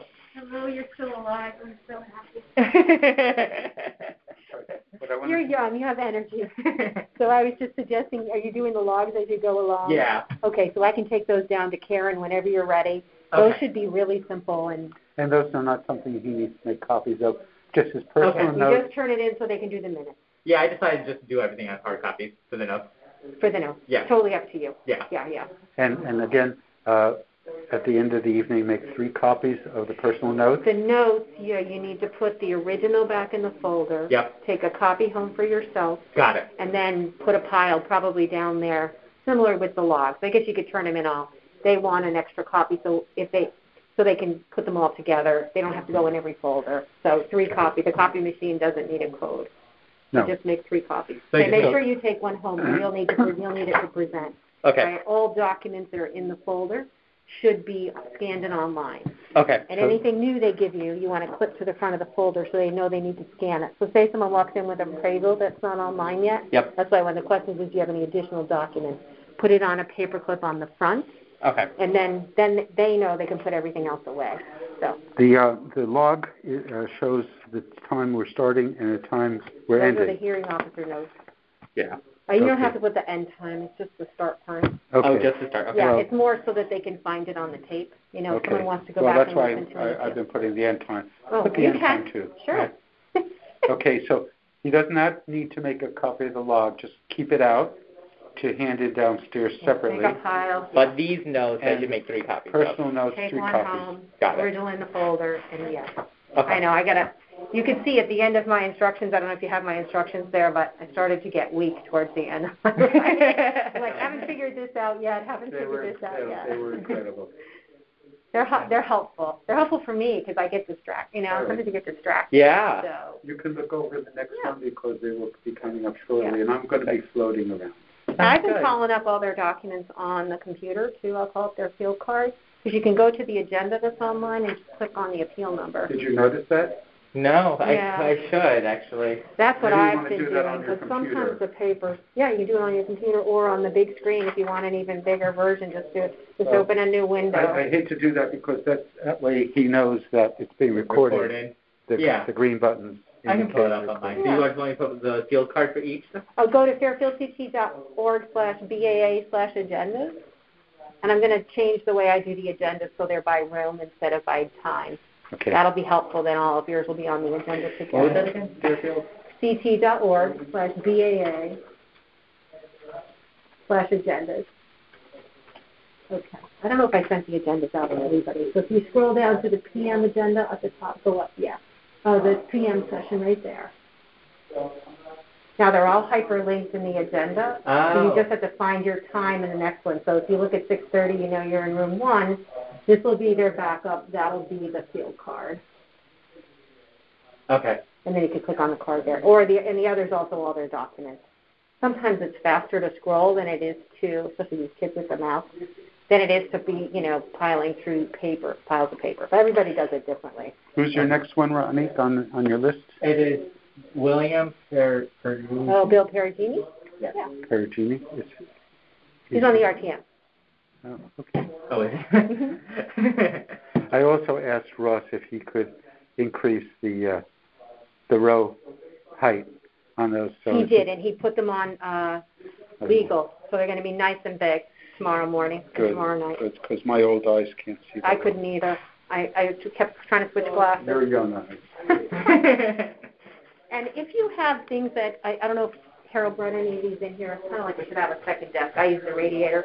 But if anybody has, there's something wrong in their cars, or you have a concern about a property for whatever the reason, this is in a good form. I'm going to redo his form. But basically just write the appeal number and then write a note about what they want. Like they want someone, they have too many, the card says they have 4 bedrooms and they only have 3. Okay. Or, there's a significant problem on the property, they want the assessor to come visit. Okay. You'll kind of pick up which ones need someone, like the gentleman who's over there right now says, they say I have 4 bathrooms, I only have 3. And they say I have 5 bedrooms, but I only have 4. Okay. So we, say, okay, thank you, that may or may not probably affect the value of your home somewhat. Right. But the assessor's office takes care of any card correction.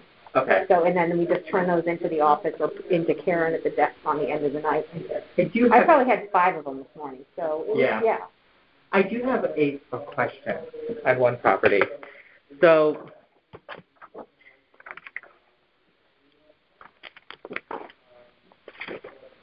he's appealing. So he's appealing 1,700, not 1,690, and so so it was confusing. And does he have 2 lots? Exactly.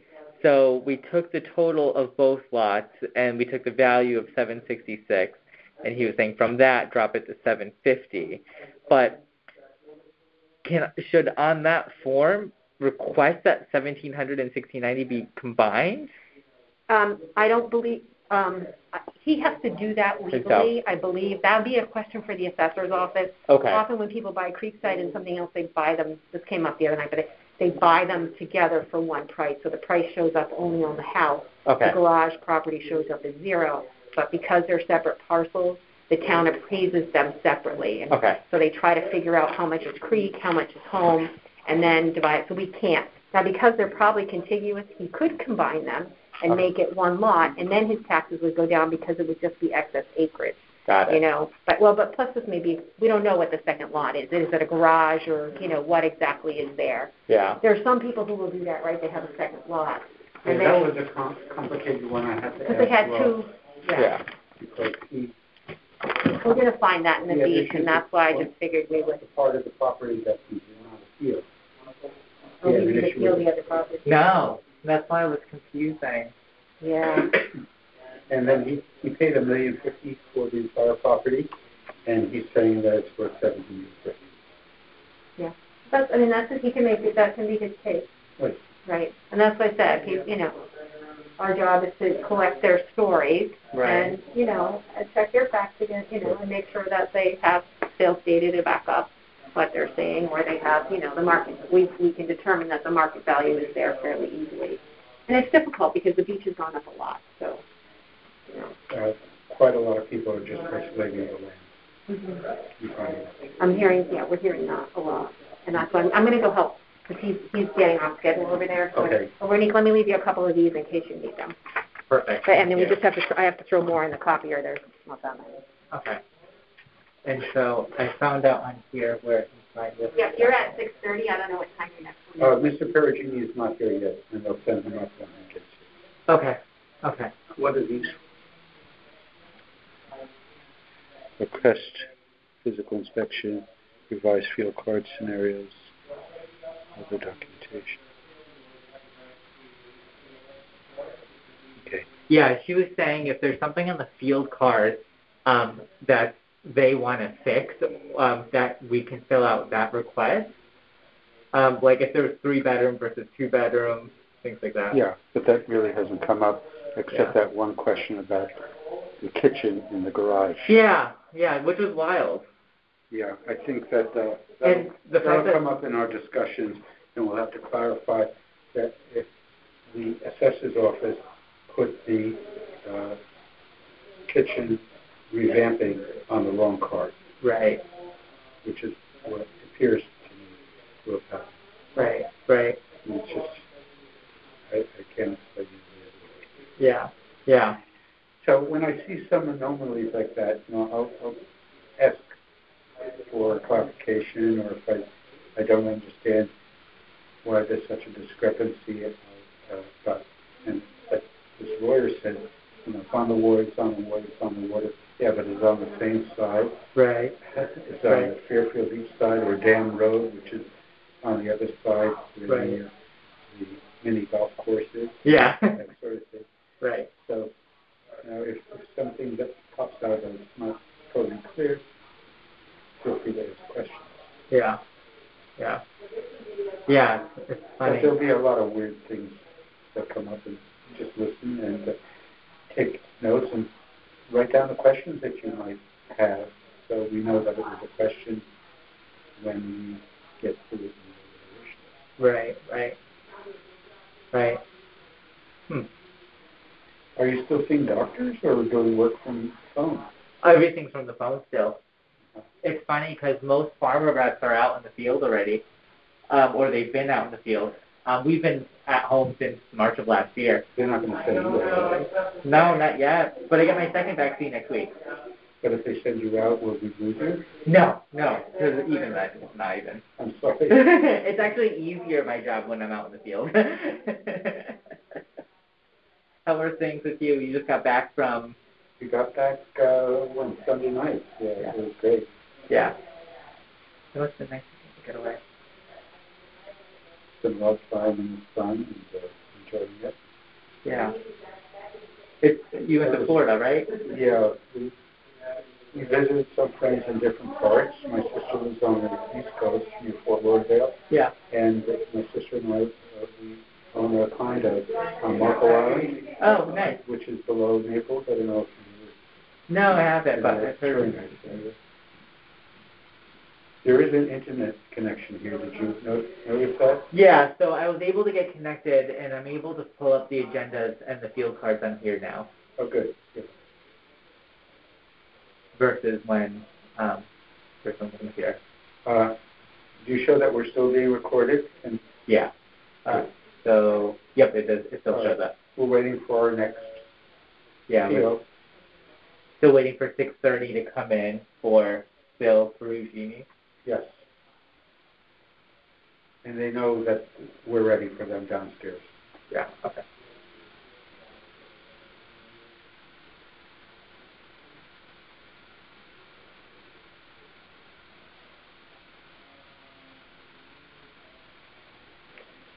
So the results of the Pfizer vaccine. Oh yeah, so you had both your vaccines from Pfizer, right? They're looking good. Yeah. The short-term results look good of those that have been vaccinated. Yeah, what's weird is that so we're showing like over 95% efficacy. The variants we're still kind of figuring out, especially the South African variant. So with mRNA vaccines, it's easy copy and paste, so you can always switch it over. But Johnson & Johnson's getting traction because it's one dose, but they're showing a little over 60%. Moderna's, we've seen a lot of reactions. Adverse reactions. Yeah. Yes. Even among my friends who have taken Moderna versus Pfizer, they've had more serious reactions. Yeah. So I'm curious to see what will happen with the J&J Johnson because it's the one dose with less efficacy. But they may like the one dose. Not the public, but the CDC. Do they have the ability to improve the efficacy? It's a different vaccine. It's set up differently. So their vaccine vaccinates against a similar virus called adenovirus. Mm-hmm. And so it's not an mRNA vaccine. It's still an active attenuated vaccine or a live attenuated vaccine. So it's vaccinating against a live virus called adenovirus. There's similar characteristics, and they're seeing some similarities between the two. Ours, we're vaccinating mRNA, which is messenger RNA strands. So we're sending your body messages of the actual virus and telling your body to create inside you. Your 6:30 didn't show, but your 6:45 is here. So I don't know if you want to... Yeah. Yes. Okay, yes. I'll send him up. All right. Perfect. So what you want to do on that is indicate on the notes. Yep. Just say no show and fill out the form and say no show.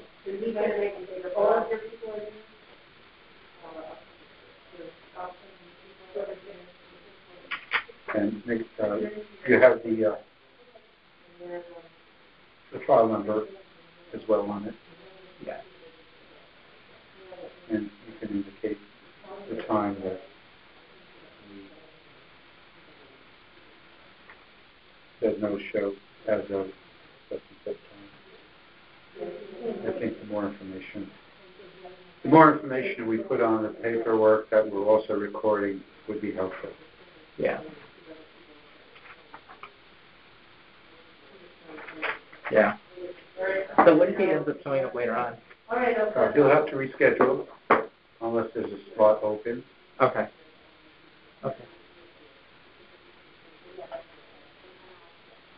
If he comes to the room afterwards, I would direct him downstairs to the person who's signing in the vote. Okay. And to see about rescheduling. Okay. So then 64530 here. That is Gruella Family Investment Partners. I would also suggest that you clarify if the appeal looks like it's land only or the entire property. Okay. That's a good point, because I've had a couple of those.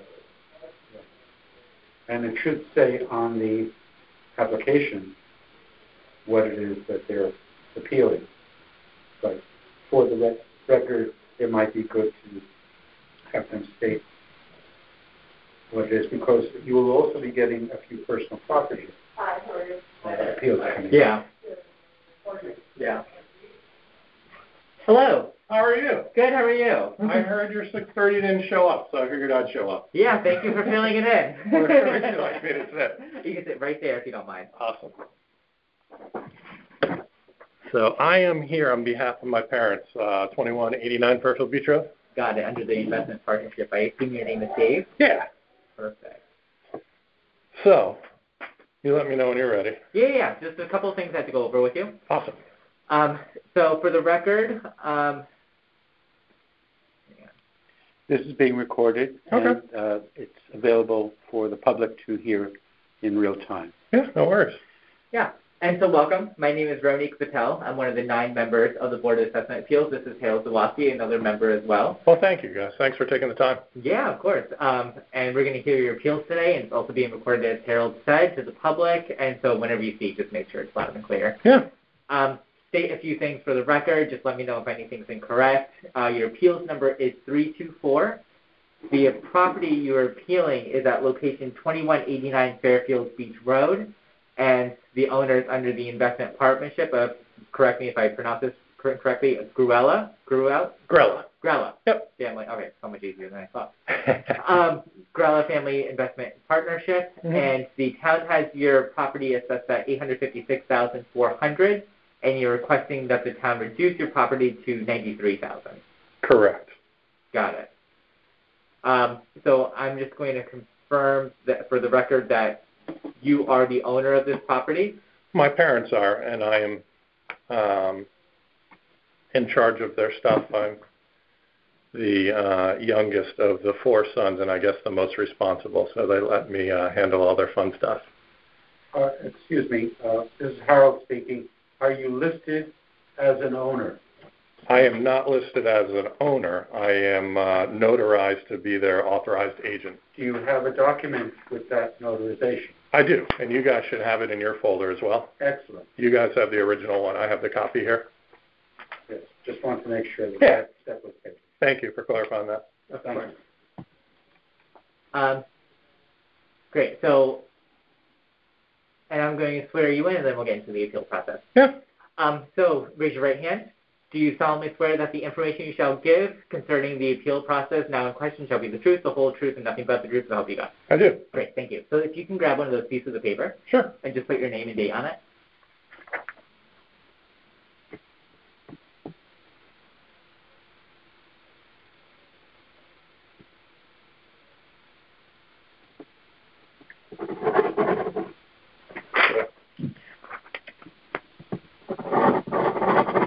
What's today's date? 2nd? Yes.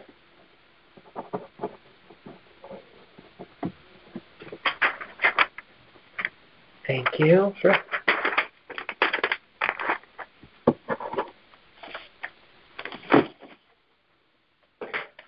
Okay. Perfect. Okay, and I am going to listen to your appeals, and we'll take the next step. All right, great. So as of lately, my parents are a little older. They're down in Florida, and because of COVID, they haven't come up yet. They're waiting to get their second shot and all that type of stuff. So I started to take care of some of their responsibilities and paperwork and whatnot. And in going through these taxes and everything, I noticed that I think going back to 2018, there had to be some sort of assessor's error. Okay. 2189 is a 3,200 square foot piece of beach. It's not a building lot. It's not an approved building lot. It's never been. What's the square footage on that again? 3,200 square feet. Okay. And it's truly, on a full moon, it's covered. It goes right up to the FEMA wall that was built after Sandy. Okay. So, in looking at it, there's a parcel right next to it, which is 2197. Okay. It's an identical piece of property, also a beach, also underwater. And they could never be building lots because that FEMA wall has no egress or anything, and it goes way down deep. It stopped all the flooding down there in the turnaround. Okay. So I don't know what happened, if it's considered a building lot maybe, or they think a house is on it, but there's never been a house on it. I think back in the hurricane of 38, it knocked down an old hotel or something that was there. For 2197. For 2189, which is my parents, 21. and 2197, which I want to compare it to. Yep. So there is a is there a building on 2197? No. Got it. That's what No, they're both vacant, basically little slivers of beach. Okay. So if we can go in and look at that and deem that maybe it was assessed as a building lot or something, but it's never been, and it's truly, I don't see how it can be, just because it's always underwater. Right. And there's a FEMA wall there now, which protects it, is way down deep. So in pulling the records for 2197, which again is an identical piece of beach right next to it, to the west of it, we'll talk about 2020 because that's what it is. Yeah. So in 2020, 2197 is listed at 92,500. Okay. The year before it was 102,400. My parents, which is 2189, yep, this year was at 856,400, right. And the year before it was 473,800. So I only went back to 2018, and I realized that when you say year before, you mean the last evaluation? I have numbers in 2018, 2019 that were both 473,800. Those numbers were the assessed value? Those were the appraised value. Great. Okay. Let me look at your field study real quick.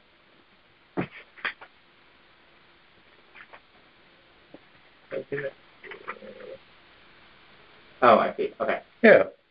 So 2197, which again is an identical lot that has nothing on it, it's the same beach. They went from 102,400 to in 2020 they actually went down to 92,500.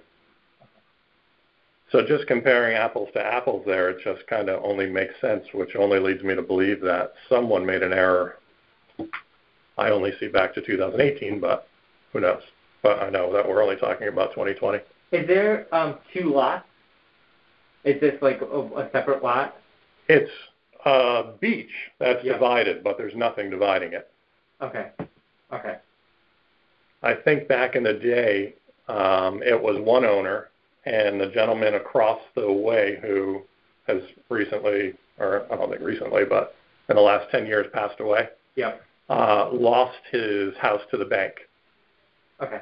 So the owner of 2197 bought that piece of beach from the bank. Okay. So there's no, this is Harold Zawatsky. There's no structure on that property currently? Just the FEMA wall. Okay. Which divides the road and the beach. And was there a structure on it that might have been destroyed in a storm or previously?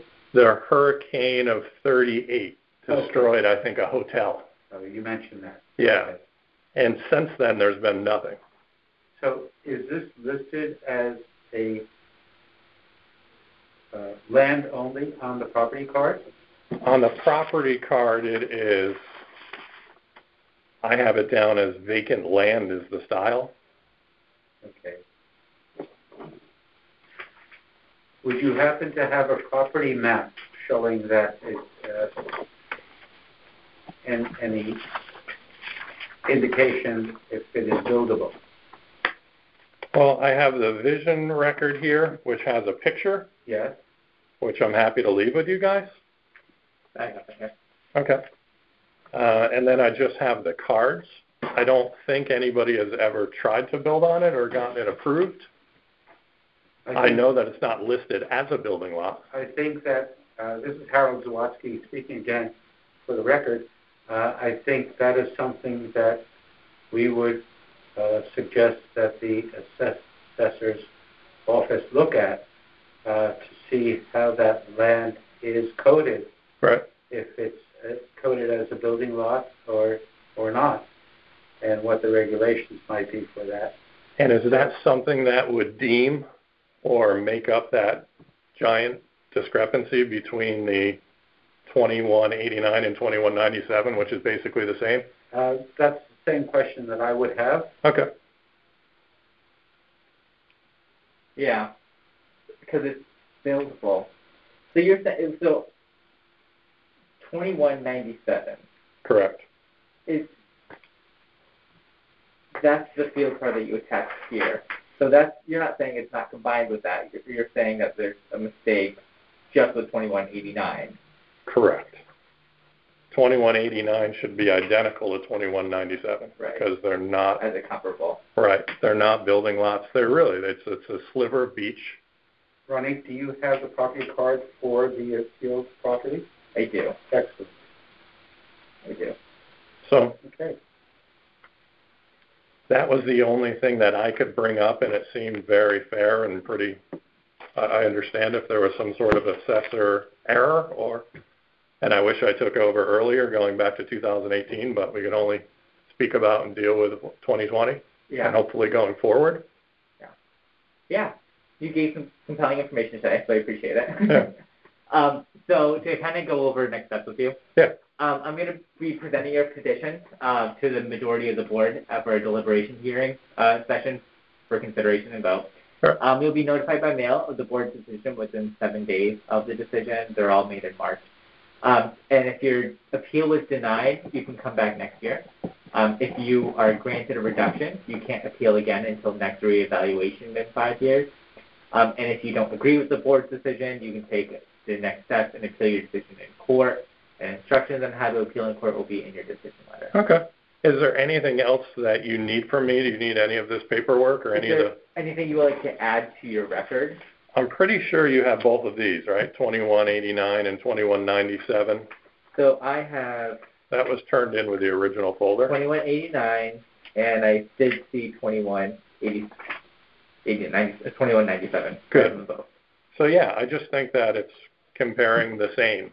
It's basically the exact same size, the exact same lot. Neither are buildable, and I don't think you can. Because even if you tried to put a house there, there's no egress. There's no way for a car to get in there. There's no way for equipment to get in there or out. Yeah. It's a substantial wall that they brought a lot of manpower and tool in after Sandy they built. Because pre-Sandy, that was all mafia blocks down there. So every other storm, they would wash them into the road. The town would have to come down and replace the blocks. So after Sandy, finally, they made a change down there, and it's controlled a lot of the flooding. But in doing so, it's really, that beach it's on its own. And even if somebody wanted to build in there, I don't think they could. Okay.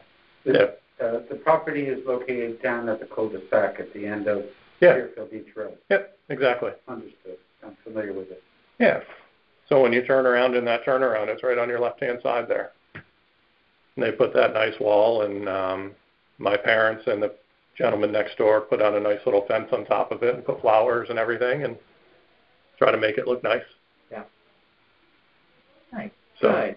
All right. Of course. Well, thank you for your time. Thank you guys for your time. I appreciate it. Yeah, no, of course. But yeah, any other questions? That's it. Yeah. So thank you for listening. Yeah. Thank you for coming in. Thank you. Stay healthy. You guys do. I'd say enjoy the rest of your night, but it can't be too much fun. It's okay. We're all volunteers too, so we're part of the board. And yeah. Well, good luck with everything, guys, and stay safe. Thank you. Yeah, of course. You as well. You want me to leave the door open? Yes, please. Thank you.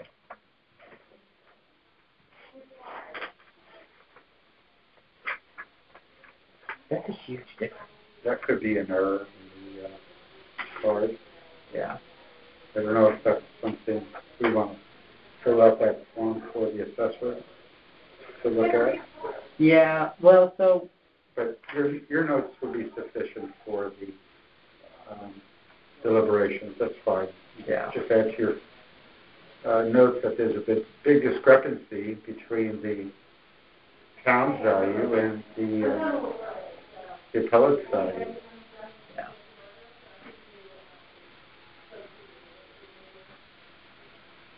And is it really a buildable lot or not?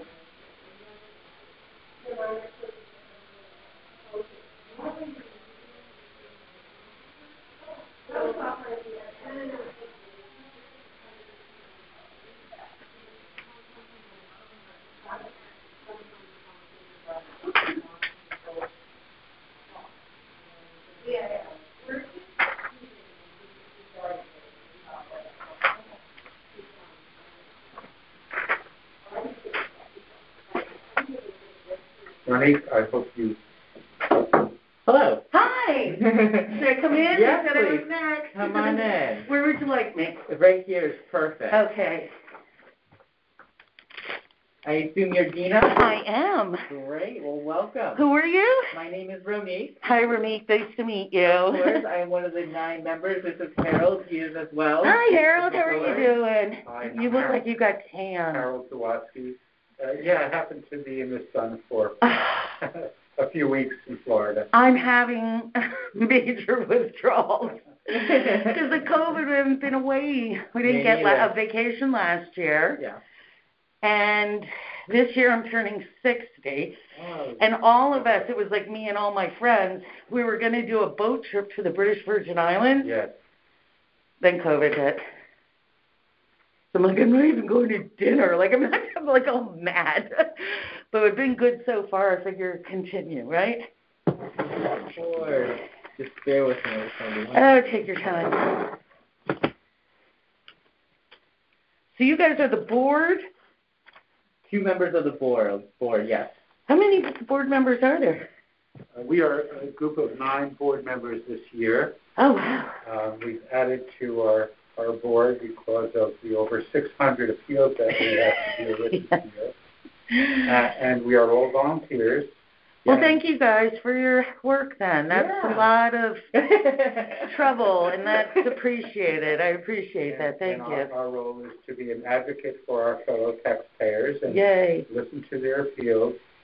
I'm sure there are so many this year. We've been Facebooking and emailing, and everybody's, at least it brought all this together. And my idea is if it doesn't work out, I was telling the guy downstairs, then we're all going to dress up in colonial costumes and throw tea bags into the Sound. I'm going to sponsor a tea party. So Ronika's going to run through the procedure with you. Great. And we appreciate I appreciate you guys. Yeah, of course. So just a few things to clarify for the record. Sure. Just let me know if there's anything that's wrong. Your appeal number is 255. And the property you are appealing is located at 600 Fairfield Beach Road. Yes. And you are the owner of this property? Yes. And your name is Dina Cummings? Yes. And the town has your property appraised at $857,000. Yes. And you're requesting that the town reduce your appraised value to $790,000. Yes. All right, great. And I'm going to swear you in, and then we'll get started. Okay. You just need to raise your right hand. So please state your name for the record. Dina Cummings. Do you solemnly swear that the information you shall give concerning the assessment appeals now in question should be the truth, the whole truth, and nothing but the truth, so help you God? Yes, I do. Thank you. And if you see that piece of paper right there, if you can just sign your name on it and date it, I appreciate it. Okay. And then appeal number on the top, which is 255.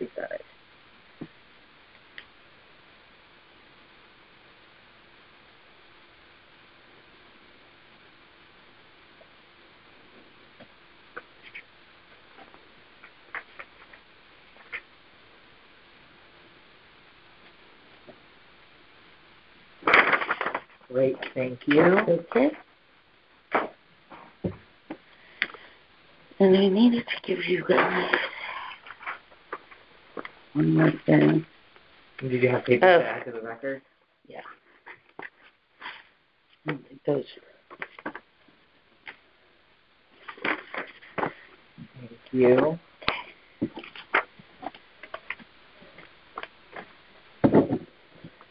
Perfect. Thank you. Great. So now is your opportunity to present testimony to why you believe the market value for a home on October 1st, 2020 was $790,000 and not the value assigned by the town. And market value is what your home would likely sell on that date, so please be as succinct as possible. Okay. First of all, all houses, because we're farther away, am I allowed to take this or for now? No, sorry. Okay. All the houses that I live on Fairfield Beach Road on the creek side. Yep. But I live between Reef Road and Beach Road. So Okay. I live in the Penfield Beach area, that block, not the one where you would take a right and go down to the Fairfield Beach Road. I live in that first part. And every house except for mine and number 506 and 674, each of those houses were completely remodeled this year or last year, completely gutted and redone.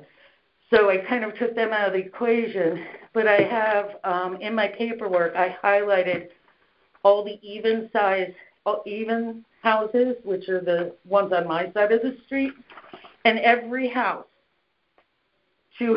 except mine, got reduced in their building assessment. Where am I seeing that? Is it what you submitted or what you just Yeah, I submitted it. Attached shows houses listed from Beach Road to Fairfield Beach Road corner, all the way to the end where Reef Road intersects, with the exception of the two houses I said. I am the only building structure that had an increase to their appraisal. Not only that, but every one of the other homes had a decrease, did not even remain the same. The last time I did work was Hurricane Sandy, so why am I the only one that got increased? And everybody got decreased on their building part of it. Okay. That's not fair. Okay. The second thing are the comps that I had. I asked municipal to give me the particular comps on my house because my house has 2,000 square foot living space. I'm like I'm the little house on the street. I'm not, I've been there 28 years. So, yeah. And I only have 3 bedrooms, 1.5 bathrooms. I'm a basic little house. We did raise it after Sandy, but that was included in the 2015 reval. Okay. So I asked municipal, I said, because actually mine was originally at 900 and something, and they did reduce it 30. I said, but I don't understand because what are the comps to my house? Because there's no other houses really that are as small as mine. The year mine was built, I think it was 43. Yeah. And my small square footage. Everybody has the mansions now. So there really aren't any available comps on Fairfield Beach Road. Right. So what I did is I looked up sold properties. Okay. In similar neighborhoods. I mean, like I said, there's none on my road. Yeah. But Reef Road, Pine Creek, I found a bunch on Pine Creek and South Pine Creek, which are pretty comparable to where I live. So, Catherine Terrace, all these others. Anyway, and none of them were close to the 857 that they're saying my house would sell for. And the other thing is, the ones that I gave a list, so I went on their website, and in the parameters it says sales, and they said, well, that's what we use. And I said, all right. So I put in the perimeter, it says lot size. I only put in 1/4 of an acre because 3/4 of an acre is listed on the card, but that's all wetlands and conservation easement. So I don't get, it's unusable conservation. It's below the elevation of 4 foot, not 11 or something. So I can only be charged for a very small percentage on which the house sits. So so those are the parameters I put in for comps on their website, the municipal's website. And so those are the type pages with these little things. And again, nobody with my size house and my size lot came anywhere near what they're saying my house is worth. So the comps aren't comparable to my size house. The people on my street all got their buildings reduced. And the last thing I have is that everybody's on my street had an increase of $200,000 or more just on our land. And we're in something called B1, and it was never explained how they determine B1, B2, B3, which I assume is beach. Yeah. 1, beach 2, beach 3, and what makes it more why is like B3 land not the same as B1 land? I mean, we're all the beach area, and it seems as the B1 people are being held at a higher, and I also don't know what comps they would use because there aren't any lots ever for sale. So to determine the land price, and I don't know what their justification was raising my land price by $200,000 when it's just the land. Yeah. When the rest of the town is like 6%, 7%, 8%, I'm at 30% increase on my land. And I want to know, and I asked them for this, the justification for how does someone go up 30% on just land? And there was no answer given. They said, we do it by comps. I go, well, I pulled comps, and they're nowhere near what I am. They're like, well, you didn't pull comps on your road. I go, because there are none. Because the houses are going for $1 million, $2 million. I'm this little house. I've been here 28 years. My taxes started at $3,000 when I bought the house. I'm like, and also the other thing I had a problem with is they're not showing on the field card what percentage they took off for the conservation easement. Mm-hmm. There was they said we took off for the conservation easement. They're not telling me what the numbers were. Like, did you take the entire, I think it's like over a half an acre of it. Goes back to Vets Park. Like, if you're on Fairfield Beach Road, you look behind my house, there's like all that marshland, and then you can see Vets Park. And I sent my property thing should be there. Yeah. I gave you an A1A survey on a rollout. If I could show you something on that.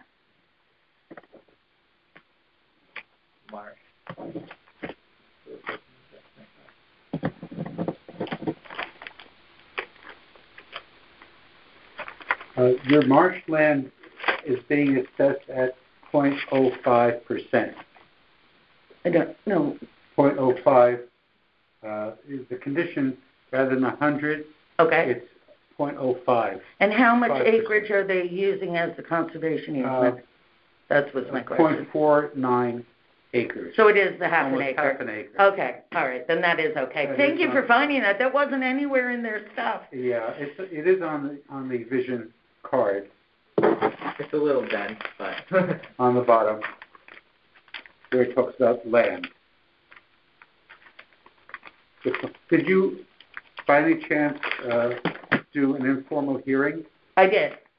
And did you get any reduction? I did. I got 30,000 reduction.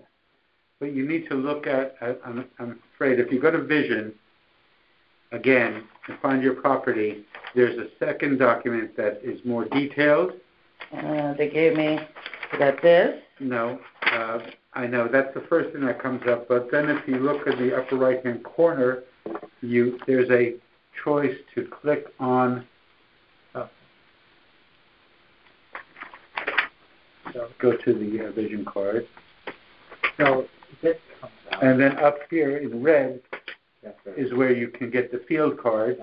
Oh, I thought these were the field cards. This stuff that they. No, it's the first slice, if you will. Oh, but okay. Then if you go to the vision again, and you'll notice on the upper right-hand corner in red, it says field card, and then you can pull that out and make a copy of it from your computer. Okay. I'm sorry that it wasn't clear. No, I thought the first part. But then you'll get something that looks like okay. That. So that's where it said the land. Thank you very much. Okay. So that helps me with that, but I still have the problem with them. I know that we have to kind of like guilty until proven innocent kind of way. It's like backwards, like we have to prove our case. But I'd like them I'd like them to find out. I would like to know what the basis for raising our land values 30% on our entire road was when I pulled comps, because they said, well, we use comps, and I pulled the comps, and the comps aren't anywhere near what they gave me. So those are my three things. My whole street except me got reduced in building value, and I haven't done any work since Hurricane Sandy. Our land costs went up 30 to 40% on our road, and there doesn't seem to be any justification for that. And the comps for my size house, square footage, and age are all in the sevens. And I, with the paperwork I've given you, will show that. Okay. How'd I do? Perfect. Okay. No, really, you provided a lot of good documentation for us to consider. Great, thank you. As Patel, Ranik will tell you. Yeah, definitely. Great, thank you guys. Yeah, you guys for listening. You had some good substantial information here. So what I'm going to do, I'm going to present your case as a petition to the majority of the board at a deliberation session. Okay. So we'll consider it and vote on your appeal. Okay. You'll be notified by mail of the board's decision within 7 days of the decision. The decision will be made in March. Okay. So 7 days when the decision is made. So if your appeal was denied, you can come back next year. If you were granted a reduction, you cannot appeal again until the next reevaluation in 5 years. If you don't agree with the board's decision, you can take the next steps and appeal your decision in court. And instructions on how to appeal in court will be in your decision letter. Terrific. Of course. All right. Thank you for your time today. Thank you guys for working so hard for us. We really appreciate it. I know it's going to be tough because there's an awful lot of us. And I think we're all from the same neighborhood. So yeah. Goodbye. Thank you. Take care. Stay safe. Take care. Want this open or closed? You can leave it open. Okay. Thank you.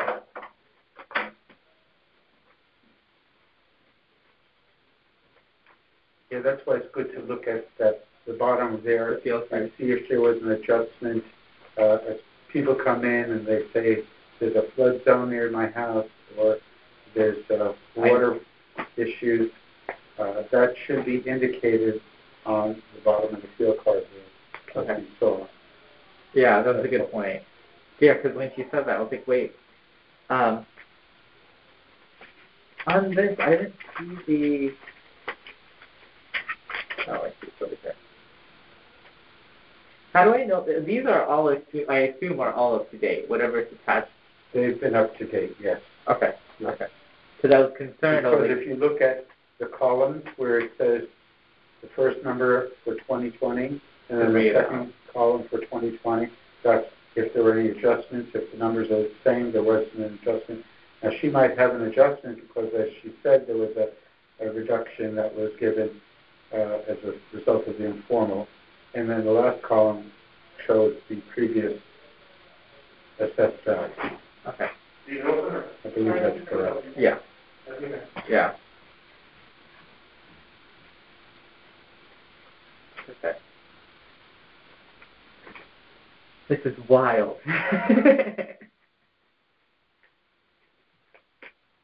It's amazing. Well, we can only do the best we can. You know, we're here to help as well as we can. Yeah. And there's certain questions that get asked that we are not able to answer because it's not in our knowledge base.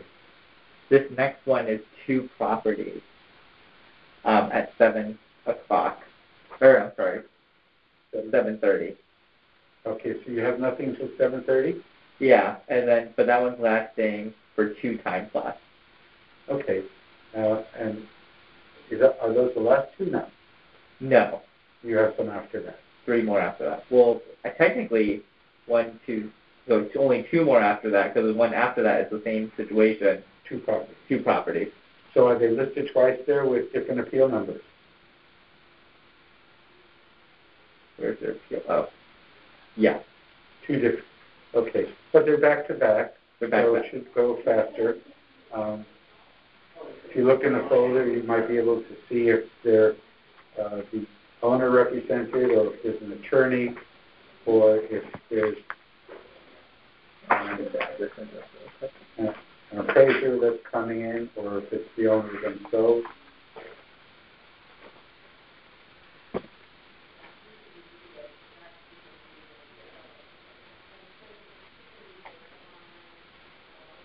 You'll have to go through the folders running before you hand them downstairs to pull out your notes to make copies and to put on the outside anything that needs to be Photocopy.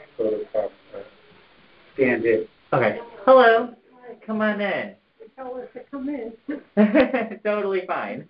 How are you? If you guys can take a seat. Okay. Rosario? And Antoinette DeVito, right? Great. Pleasure to meet you both. My name is Ronique Patel. I'm one of the 9 board members of the Assessment Appeals, and this is Harold Dulowski as well, another board member. We're all volunteers, and so we're here to hear your appeal. Okay, perfect. Thank you. And all of this is being recorded, so if whenever we do speak, because of our mask, we'll just have to speak loudly into the phone so it can hear it, which is also open to the public. So just to verify a few things, your appeal number for your first appeal, you want to look at 253 first? Yeah. The 2143? I did all the paperwork, so he doesn't do the computer, so okay. I have it all here. Okay.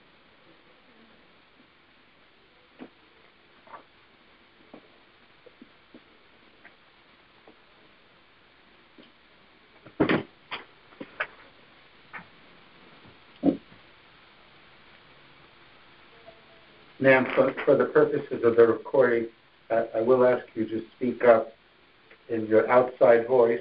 Okay. So the microphone in this phone can pick up your voice. Okay. So direct your Right. speech to the phone as well, with your outside voice.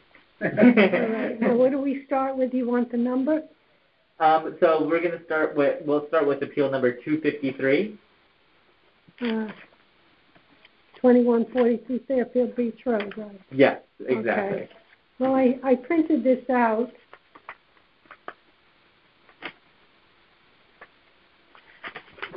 To show where the increase is of 48%. All right, and we're going to add this to the record for 2143. Mm-hmm. Okay. That's why we're appealing it, because we don't feel that other ones were only increased. If you look at the paper, 7%, and some of them were reduced 9.63%. In ours was, if you look at the paper, it's 80% on our property. We'll go into that really soon. So just to verify for the recorded line, for this property at 2143 Fairfield Beach Road, you, Rosario, and you, Antoinette DeVico, own that property. And the town has this property appraised at $877,100. And you are requesting the town reduce your appraised value to $830,100. Right. Is that correct? Yeah. And just to swear you in, if you can just raise your right hand. Do you solemnly swear that the information you shall give concerning the appeals process now in question should be the truth, the whole truth, and nothing but the truth, so help you God? Yes, I do. Thank you. And if there's a piece of paper right there, if you can just sign your name on there and date it. Nope, it should be right. There you go. Yep. Okay. Thank you.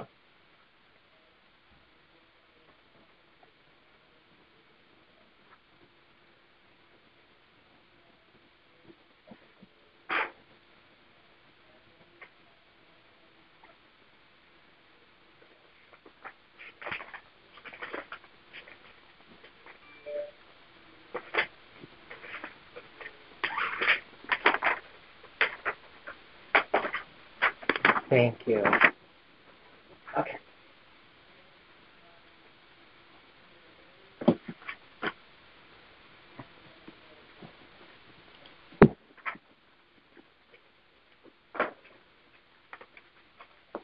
All right, great. So now's the opportunity to present. So for the market value, which would be on October 1st, 2020, and your requested value of $830,100, and you can present why you believe the market value on that time should have been sold for that. And please try to be as succinct as possible. Mm-hmm. So you were looking at comparable sales here? Yeah. Okay. And what should I be? So you're saying the percent? Yeah, the appraisal on the land from 2019, it went up 80% on the land, And the property that we have there, we lost a cottage in 1993 on this property, and that's in a 5 flood zone. We are like over 21 miles from Long Island. So when we have storms, even at high tide, we have no beach at all. Our property is all underwater. Okay. And also, the last maybe 3 or 4 years, sand goes right under our home and 3 feet high. I have pictures there of it. I don't know if you have them. Yeah. Yeah. And we can't park our cars. 1 year the car was completely covered with the sand. We had a hard time. We had to dig it out. So our property is very different than all the properties on the beach there, because when you come down the beach, it dips where we are, and we're the furthest from, I'm using my hand, but yeah. I know it's over 21 miles across the sound. So our property is different than all the others that were near us that have big beaches. Ours is completely different. And then for the reason of the sand under the house, we had to purchase property on the creek side so that we would have a place for our vehicle. Okay, so 2143. Yes. Is there? So there was a new construction in 2003. So that's still there. Yes, that's the house that we had to replace the cottage with. It took 10 years to build it because we had to get an attorney to get permission to build on that land. And then we had to go with the flood zone, and we were up 19 feet up on stilts. We had to replace the other home. So the parking was right under the house. Right. And that's where we put our cars. We didn't have any land on either side. You had to go under. And that's where the sand, every winter for the last few years, has been coming 3 feet of sand under the house. Mm-hmm. So we purchased the property on the other side, the creek side, at 2164. And that's for the cars. Yeah. And where we are located, all the houses around us, as far as resale value. Yeah. There's 3 houses that are owner-occupied.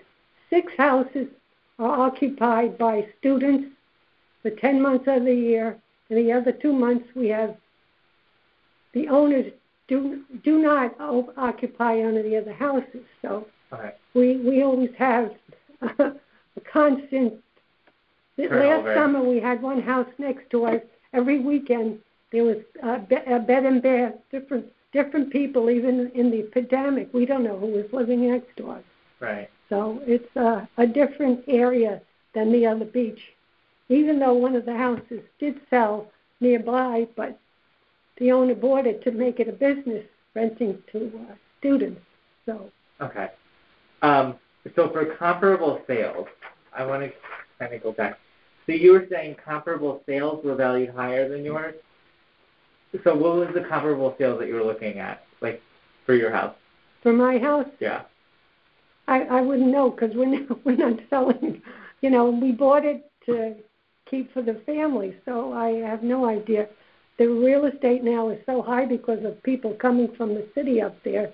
So some of the houses down the beach are going for $3 million, but ours is a small house, so I don't know what we would get. Maybe 900. I'm not sure. Yeah.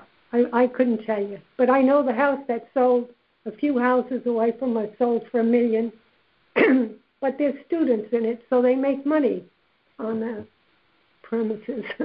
It's not that they live there. They're not owner-occupied.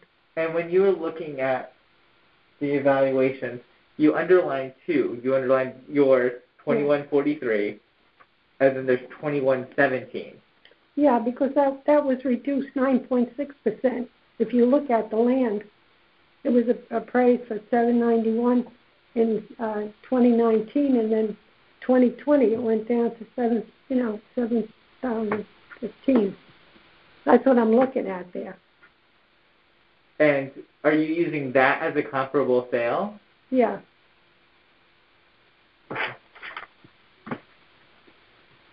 Do I have information on 2117?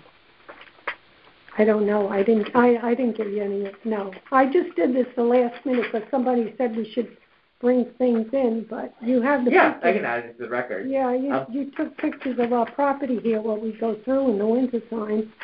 So.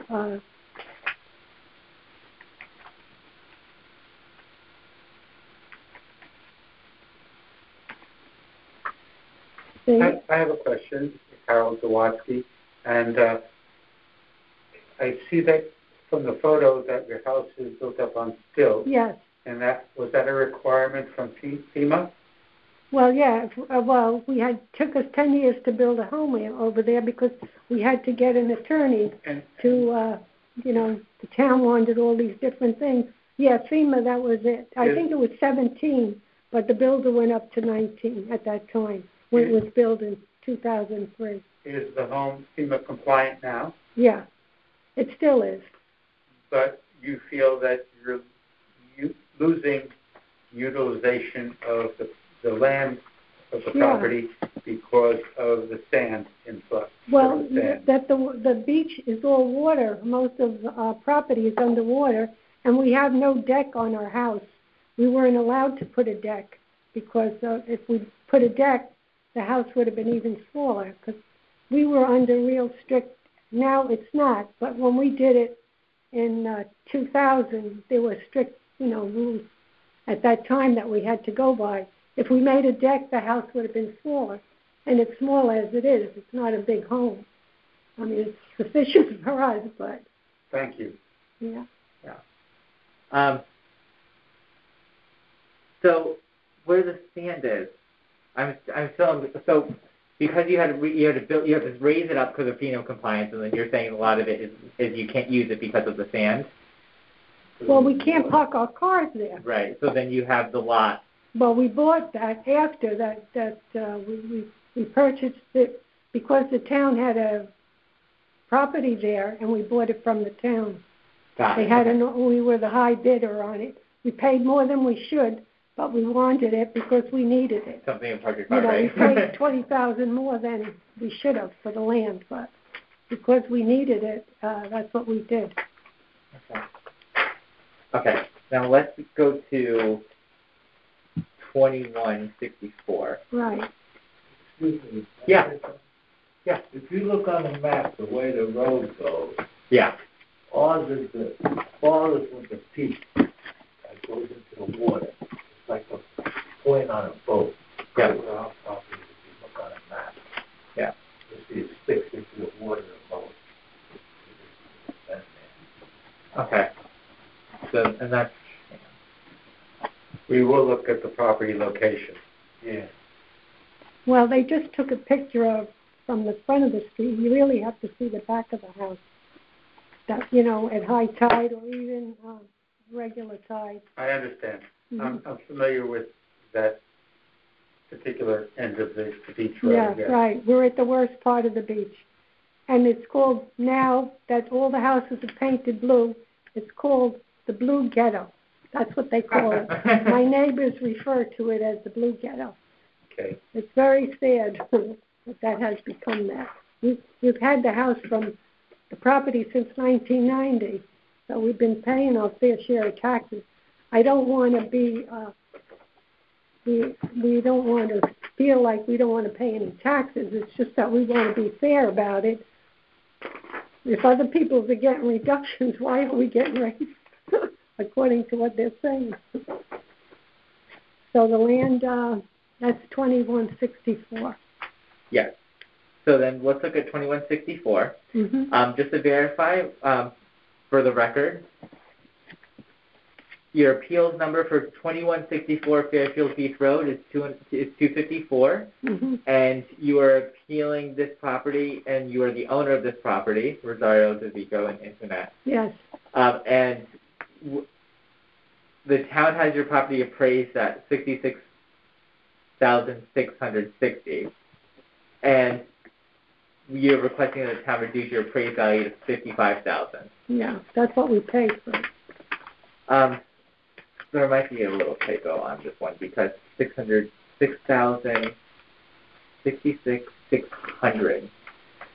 It said 66,000.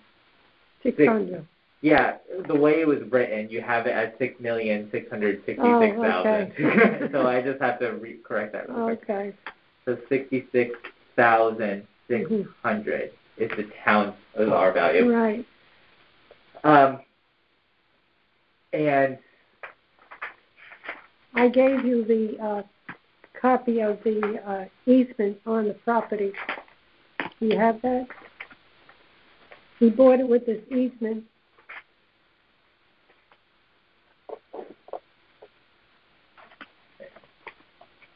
Oh, here it is. Yep. Yep, I have the copy of the easement. Yeah. So the pipes go across the entire property because there's a sewer there with the, and they have access to it both ways for the drainage, and they acquire access to it. And we knew that when we bought it.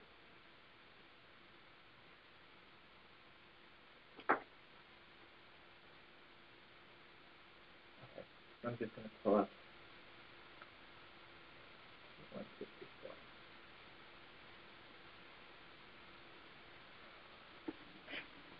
Okay. I'm pulling up your field card for this. So, for this property, you can explain why. So what's going on with this one? You can't put a structure or even a on the property. We're not allowed to put a structure or even a shed on the property because they have to have access to the property at all times. If you read the easement here that we have. I see. Yeah. So we just use it to park a car. We don't have a dock at all. There's no dock on it. There's a big rock wall. Some of it is our property in the water there. And we just park our cars because we have a couple of grandkids with cars, and we sit there when we can't sit on the beach. We go across the street and take a chair and sit there. So we really use the property. So it would only be for someone that needs parking or wants to sit there. You can't build anything on it. So that's why I feel like the assessment is too high on it. Okay. And that's for the entire lot? Yeah, the entire lot, right.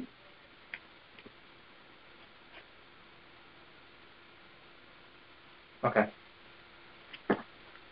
It also gets flooded right at that point where the sewer is because the sand goes in the sewer and then it gets flooded. Okay.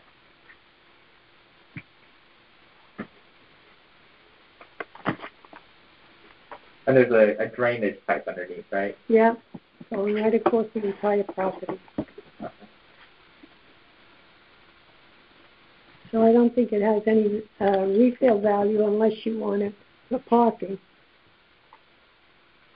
because you can't build on it.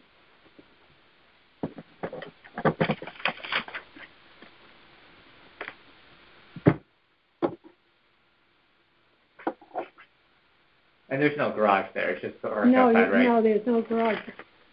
I think you have a picture of it. You just have. No water. What's that? I'm sorry. No electric, no water. Right. Okay. Okay. You have a picture of it here. I think you have a picture. We have 2 cars parked there. So it's that one. Yeah. I see. Then you can't build on that. Mm-hmm. Okay. Okay. Definitely provided some substantiating information here. We'll definitely look into this. So let me go over next steps. So I'll be presenting your case to a petition to the majority of the board at a deliberation session for consideration and vote. You'll be notified by mail of the board's decision within 7 days of the decision, but the decisions are going to be made in March. Right. So if your appeal is denied, you can come back again next year. If you are granted a reduction, you cannot appeal again until the next reevaluation in 5 years.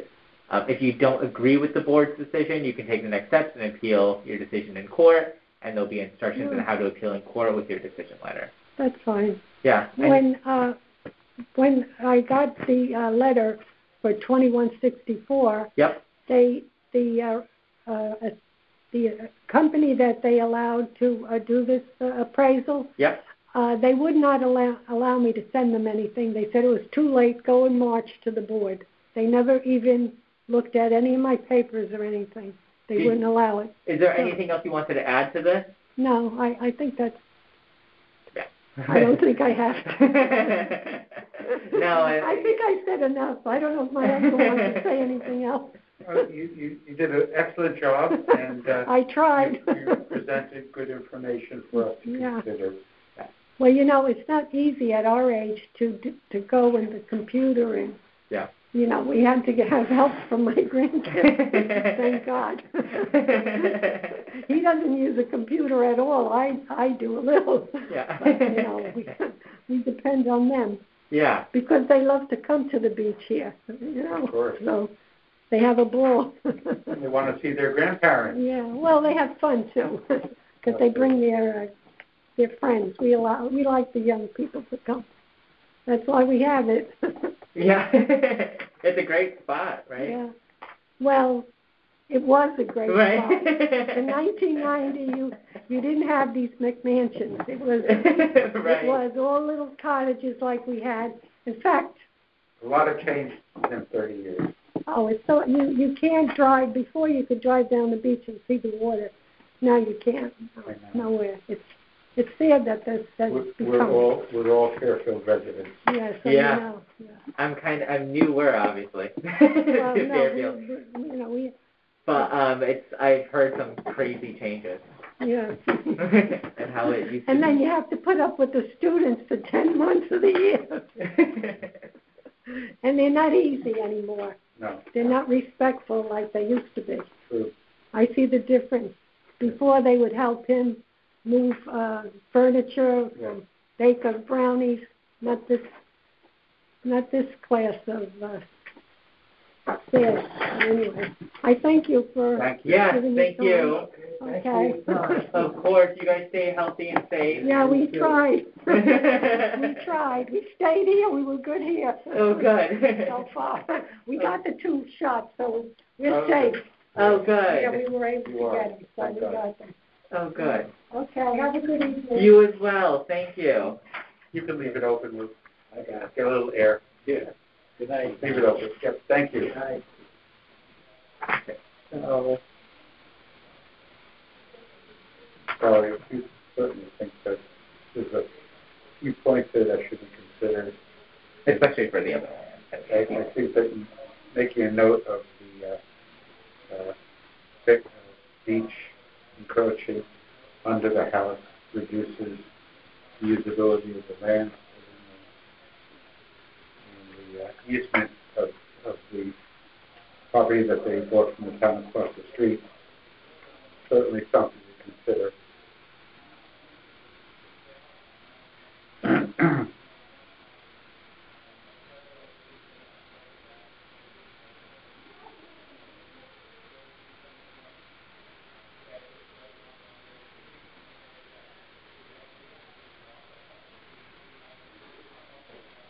Yeah, I guess the easement part, I totally understand. I was still confused about the main, so what you just said actually clarified it. So sand coming under the main property? Yeah, if you look at the picture, I'm familiar with it, it's on stilts. Yeah. On the beach. Okay. And so when the storms come, and I have friends who live on the beach, and they're constantly shoveling the sand off their patios, when the wind and the high tide pushes the sand up onto the property. Yeah. This house is raised 19 feet above sea level. Yeah. So it's on two stilts. It amazes me that this elderly couple can go up all those steps. There, yeah. So I give them credit for that. But I think there's certainly, with rising waters and worse storms, it's affecting these houses, even though that they've been built up on stilts. Yeah. Yeah. So I think there's some consideration for those factors. Yeah. But we'll let the board decide.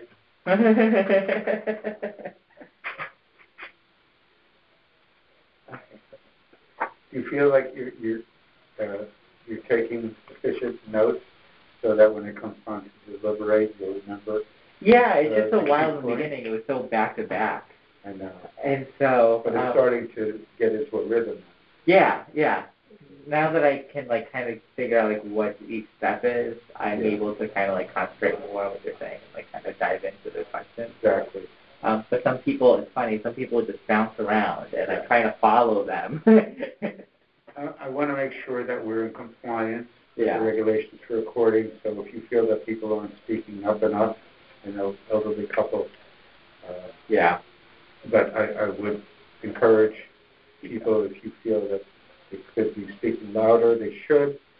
I'm still being recorded. I don't know how many dots I'm getting from way over here. Can you tell? Am I getting 2 dots at least? No, just barely 2 sometimes. Okay. Well, it's being recorded. If it's 1 to 2 dots, it's okay. But I would certainly encourage the main spokesperson to sit in the chair closest to the phone. Yeah. And Ranik, I think you're, like you said, it's getting into a rhythm. You're feeling more comfortable with doing the paperwork while you're listening. I'm happy to sit with you for a few more. Yeah. But I think you're good to go, really. I think so. My next one's not until 8, too. Oh, okay. You can chat a little bit. And then, Actually, is it a restroom room? Yeah, you have to go downstairs by the assessor's office, and to the right there's the men's room down there, opposite the water fountain. Okay. Is it okay if I leave all this here? I'll be here. Oh, perfect. Okay. I'm going to sit with you. Okay, I'll be right back.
Yes.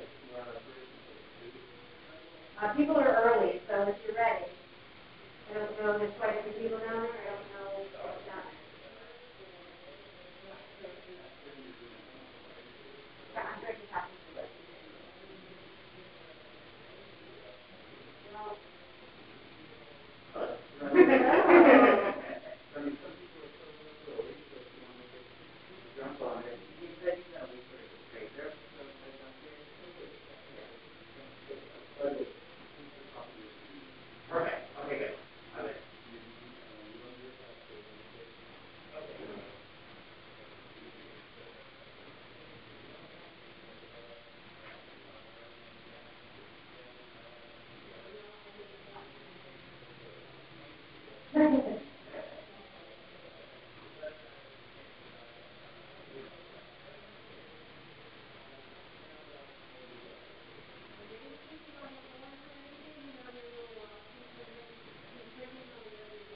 Okay. So very easy to say, oh, so you just follow here or it's really helpful this is good and that, whatever, kind of make it as easy. Yeah, we go to the mailbox every day, so it's going to get easier to see for sure. Okay. I couldn't. I was just thinking. I keep hearing in there with a piece of paper. You get it. And you do everything in our boxes. And when we walk into it, it's all on the table.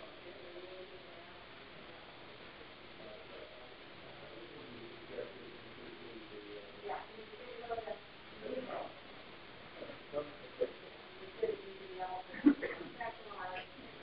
See the phone number. You do have some phone details tonight, do you? You can check the column and the server? Okay. They're all in the maybe it was just John has one. Yeah. Yeah, that's from the phone number there. I get it from Poland, from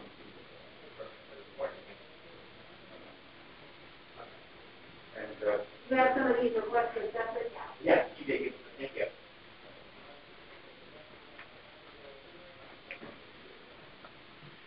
At the end of the night, they suggested that we stop the recording, so you can just pick up the handset and hang it up. Okay. And that'll take care of it. So this next one, these two. I wish I had You're using the script on your computer? Yeah. So can I take mine back? Yes, thank you. I don't know why I find it easier to navigate on here. Because you are. Oh, yeah. I'll actually move this over here. Oh, you have power sources on both sides? Yeah, they're all the same, output. MacBook Pro. Oh, nice. So it's perfect. Who has the large party down there? A large party, and they didn't invite me? Together. I know. I was in the other room looking for champagne. I told you we should have set up a bar. I was going to go to BJ's. Hopefully it's my group. I was going to go to BJ's and get some snacks and stuff. So we at least have bottled water and, that kind of stuff on the table. So it's a long night. So it might be mine because he's waiting for someone. Nicola Robert. 1275 Beach Road. Yeah. Robert Nicola, does that... Oops, he's gone. Okay. So you want to make sure also that they sign, and if they're being represented by the assessor, make sure you get the affidavit. Okay. So if it's not an attorney, they need an affidavit. The attorney has to provide an affidavit for two. Okay. But he was here with. Oh, I see. So if they're only here coming alone, representing somebody, then they need an affidavit. Then they need an affidavit. That makes sense. Anyone who is here in lieu of the owner of record that's on the card, needs to have an affidavit. Okay. If they don't, you can send them packing. Okay. Okay. Or you can suggest to them that they will have to get the affidavit signed and reschedule. Okay. Okay. Because you really shouldn't hear from, appeal from someone who doesn't own it. You don't know who they are. Right. Or have permission to. Correct. Right. But I think in fairness, we can ask them to get. I would make sure the green dot too. You got me looking at that now all the time. I was like, oh my God. In fairness, to the taxpayer, I think you can ask them to get the affidavit and reschedule. Yeah. Okay. Okay. We want to help as much as we can. Yeah, of course. Yeah, I know.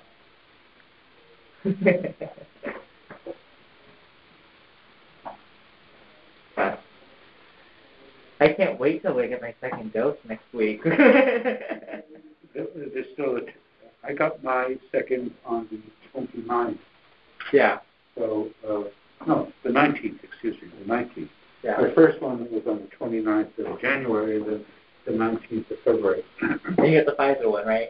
Yes, and I had to drive from the West Coast to where I was to the Marlins Stadium in Miami. Oh my gosh. 2 hours across Florida for both of those. Really? Because that's where I was able to get it scheduled the soonest. Yeah. Yeah. Wow. It was harder in the county, and once you get your first shot in a particular county, that's where they have your records, and that's where you have to go again. Yeah. So the first time we were waiting in the cars in line for about 2 hours. Yeah. And for the second dose, we went on the weekend. And yeah, I made a short amount of it. An hour longer, but inching our way up in the cars. Good question. Paulette just texted me. She said she can't get in on the conference bridge. She says she has the right number. Is your bridge still? Looks like it's lit up. Maybe I have the wrong number on the agenda. 609-663-7479. And I'm showing green dots, so. Yeah, that's not the right number. I maybe have it wrong on the agenda. Did I dial it wrong? No. We have the right you number? have the right number. I may have posted the wrong. I told her to look on the agenda for the number. Okay. 609-663-5607. Have you had any callers in on your line? No. No, but when I called in on the line,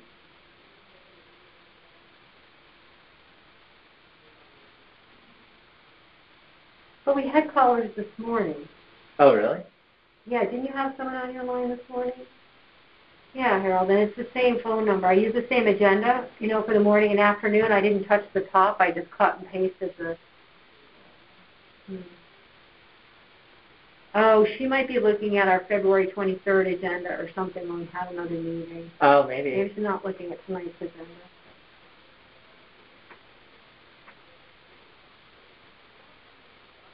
Now I see you're calling in. Can you talk over here? Yeah, can you hear me? Where are your appellants sitting down here? Okay. You're like they're comfortable sitting that close. Okay, that's good. I hear it. Can you hear me talking? Yeah. Mm-hmm. Okay. And you're speaking in a low voice. Yeah, I'm not talking very loud. And you're getting 1 dot or 2? I've just got 2 with yours. Can you speak in? Sure. This is Kathleen. I'm getting 1 too. Yeah. That's good enough. Yeah. I mean, I'm hearing it on my phone. Yeah. David said that, he would like to take the extra phones away if we don't need them so they don't get ruined. And I'm thinking the answer is it's okay, right? We've gone a whole Nobody's day. touching them. Yeah, no one's complained so far that they can't hear the hearing.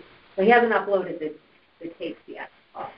Sit over here or stand near this chair, Kathleen, and speak in a normal voice. This is Kathleen. I'm sitting in a chair. Feels pretty good. Yeah, I made 2 dots on that. Okay.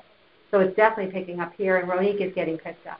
And I like it. This was my request, was to have the plexiglass here and then the phone so that you and the glass isn't between you and the phone or between me and the phone. That makes sense. But they didn't bring me big enough tables. They brought they only brought these little 4-foot tables that don't even hold the plexiglass. If they'd given me a 6-foot table, right, I think if you put the plexiglass on here, there's no room for the phone on the end. Right.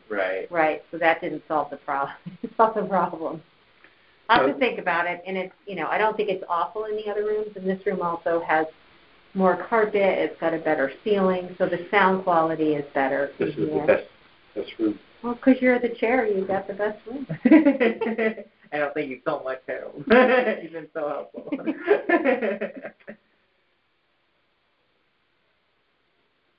It's all good. I can't forget. I got to go home and do the agendas for Thursday.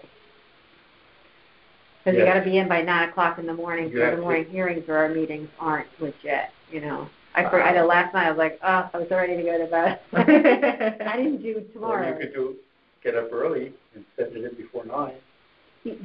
You're right. But then I'm on my morning crunch, right? You can stay up as late as you want, but once you go to bed, they say don't set your alarm. Yeah. I'm a night person. So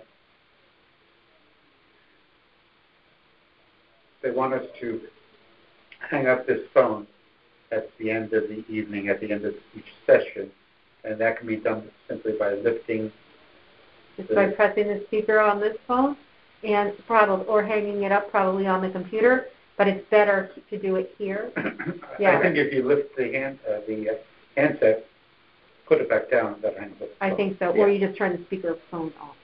But yeah, I was looking for green lights on here. David's like these green lights, as long as you're connected.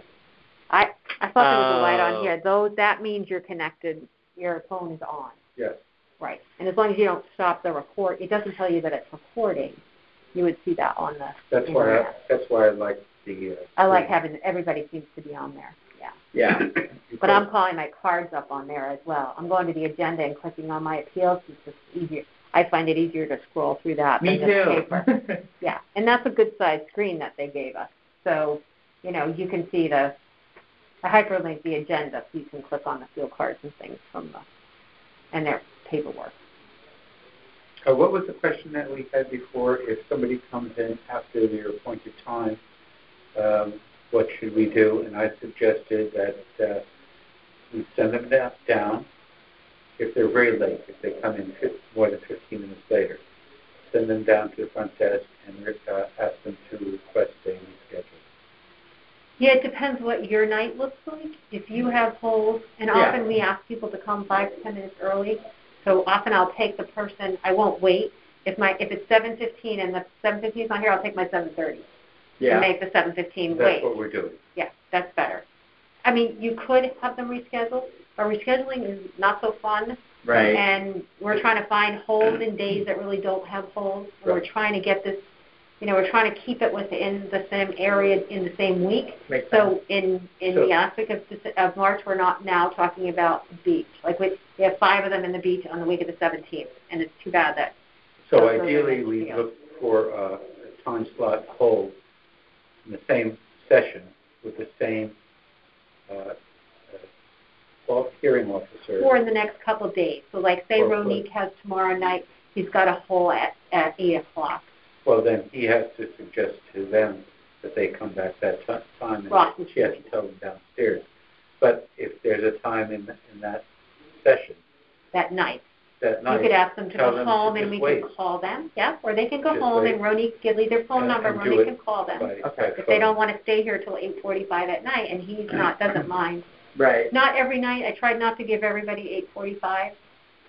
So that's kind of like if we have to stick somebody at the end of the night to get it done, we can, or we can, or in the morning, same thing. I kind of did the last one at 11:30 so that people would have time to catch up. Yes. Yeah. Do our printing that they want to do for us downstairs. Yeah, just to, and to do like 4 and then give people a break, or if you have a group, if you got like Alexa said, Peter Donardo, he had a full hour for 4. I figured maybe it'd take them 40 minutes, and it took them like 15, 20 minutes. So she had a huge break. Well, Peter had 5 from Greg Lane. But no, Peter Donardo, the appellant. Talking about. No, I know, but Greg, Greg. Peter came in a little late. He had Greg 5. Lane was the first one. I gave them all with Greg's in the same neighborhood. And I think that he didn't spend an hour with them, so he had some No, time he to was catch here up. for an hour and a half. Greg Lane? Yeah, he just left a few minutes ago. What the hell did he have to go? Well, What the he heck? he had some appellants with him, and then he had some by himself. Okay. And so sometimes it's not hard, but sometimes Greg will tell the story, and then his customer will tell the story. And so you have, or the customer has a different viewpoint. They want to tell theirs. He, as the appraiser, wants to tell his story. Sometimes it takes twice as long. If they come in by themselves, sometimes it's very quick. You never know. We have to give people an opportunity to give their reasons for their appeal. Yeah, and they want to tell their story, and his clients are here. And, but I probably need to take a look and make sure that if this is going to be the pattern that I've given whoever has him enough time. Because he probably has 25. He has a lot. So this was just his first round of appeals that he was presenting. Yeah, probably his in the beach area. Okay. He's got them in other parts of town. He's got some Saxo Hill, or Southport. He's got, Okay. And that's the case with several of the attorneys. They're spread around town. Yeah, the attorneys and the appraisers. Right, but I didn't bring them all in on the same night. If they were all over the town, I just said, you know what, look, let's group you. I'll do my best to try to. Yes, I mean the scheduling is working so far, and the technology is working so far. This is a big, big change for us, right? Yes. And the deliberations are going to be a bit. We did a little bit last year about Ross is a little. He's thinking, well, I'll just put it in the folder. I'll put it in the folder. And it's like, you can't put it in the folder anymore because we're never going to see the folders out. Everything has to be online. Yes. Yeah. So if someone comes in and adds something to the folder, you need to put it online, but you also need to tell us that you did it. You have to tell the hearing officer that you added. The person came in 2 days later with an appraisal. You need to let them know that. I think we're one town that's doing as much as we can to be compliant and do what we have to do.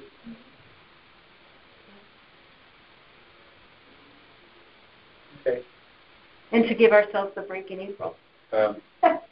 Yes, not to have to extend. So we have to talk about how we can. I'm going to go down and see if your 8 o'clock is here. Okay. Running. Thank you. And show them the way.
9 to 12, and then 4 to 9.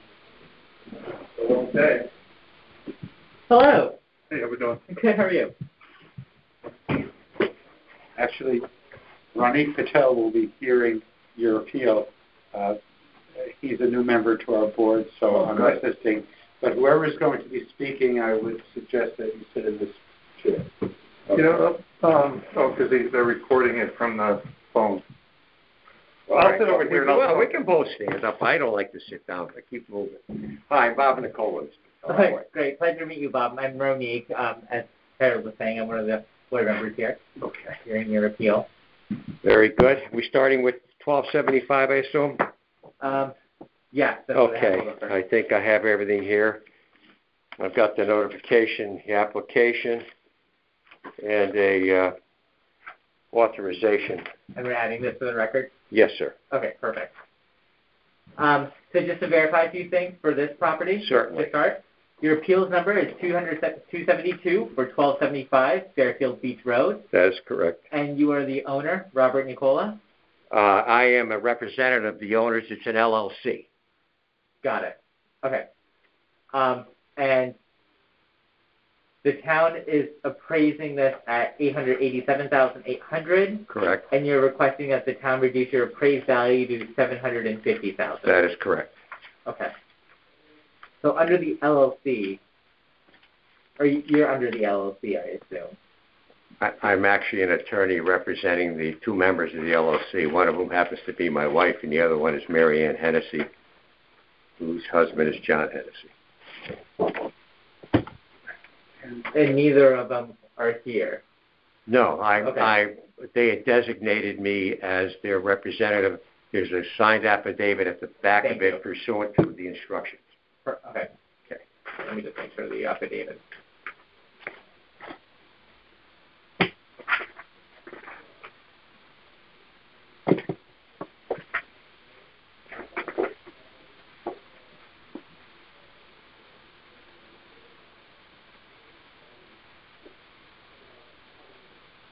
Perfect.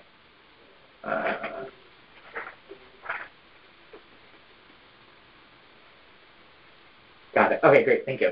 You're quite welcome. And I'm going to. Oh, never mind. All right. So, what are we looking at for 1275? I'll go ahead, Jeff. You can give them what you have. Okay.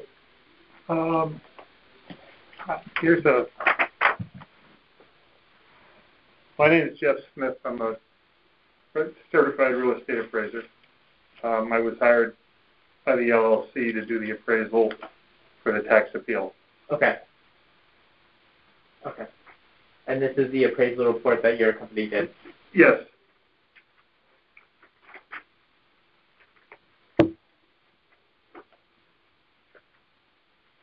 And your appraisal came in at $750,000. That's correct.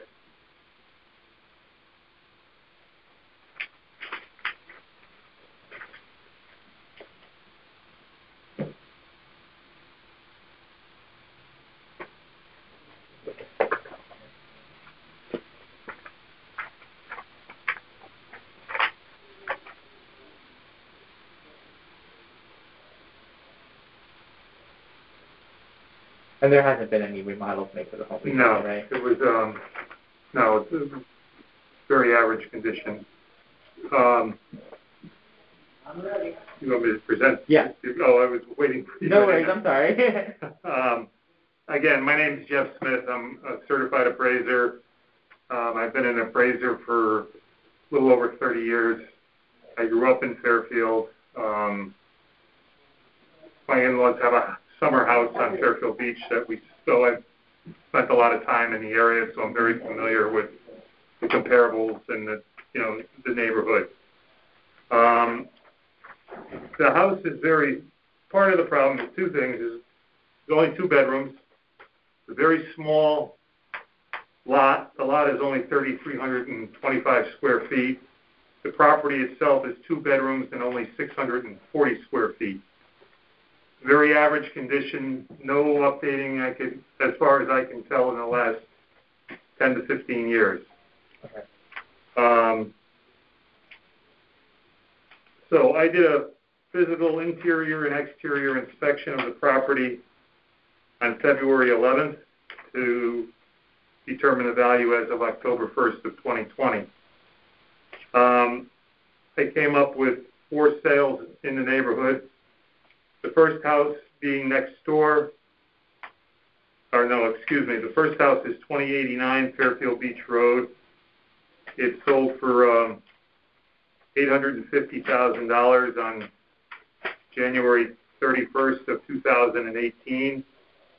It's a direct waterfront home similar to the subject. It is significantly larger than the subject. It's 2,028 square feet. It had a 2-car garage, and it was a 3-bedroom house. Had an adjusted value of $709,600. The next comparable, number 2, is 1271 Fairfield Beach Road. It's the house next door to the subject. It sold for $865 on 1271 is comparable number 2. If you're looking at the sales grid. So they had 1275 here, 845. Oh, this is number 4, so this is probably one take back. Do you want me to point it out to you? I got it here. Okay. Okay. Sorry, go ahead. So 1271 is next door to the subject. It sold for $865,000 on September 12th of 2019. It's slightly larger than the subject, 897 square feet, but it had a 3rd bedroom. Next house was 26 Lighthouse Point, which was a direct waterfront home. Sold for $600,000 on January 15th of 2020. It had a larger lot.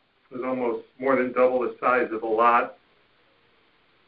And it was a full 3-bedroom home that was 1,458 square feet. Had an adjusted value of $496,800. And then there was one last comparable I used. Was 845 Fairfield Beach Road. It sold for $823,000 on April 10th of 2018. It had a significantly larger lot, 11,856 square feet. And it was a 4-bedroom house, and it was 1,054 square feet. The house appeared, it was a foreclosure, and it appeared to be in some disrepair, so I adjusted for condition 10%. So I have an adjusted value range of my comparables of $496,800 to $802,100. And then I considered the first 2 comparables to be the best because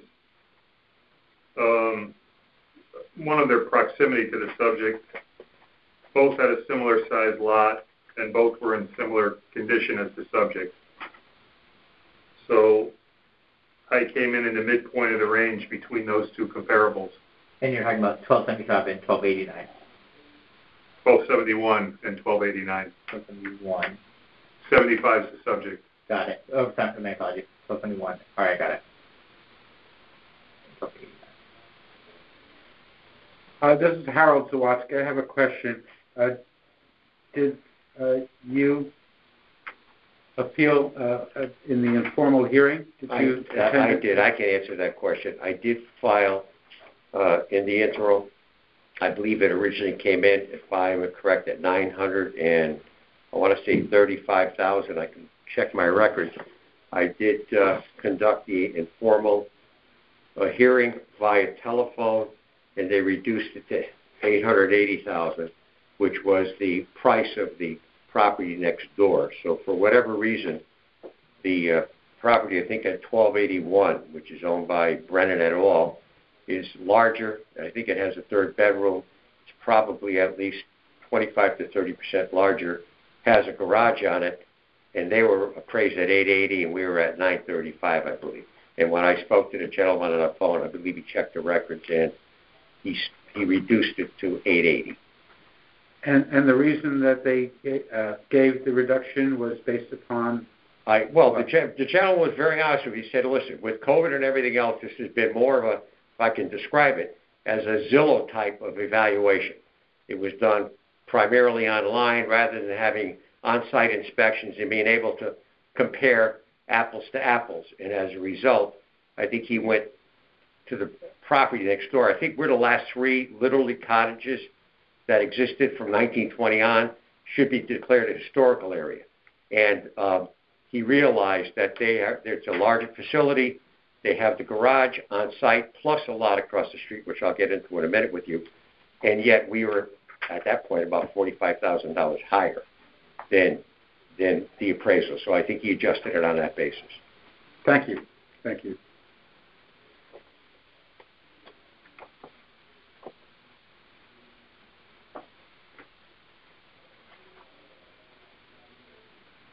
This is Harold Zawatsky again. One other question. Is it owner-occupied or is it rented currently? It's rented. Well, typically it's rented during the winter, and it's owner-occupied from Memorial Day to Labor Day. Thank you.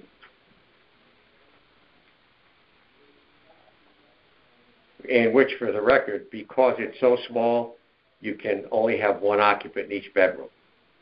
It's the square footage doesn't comply with the Fairfield fire codes and the building codes, which would allow us to have a third or a fourth tenant in there. So it's restricted even in a rental market.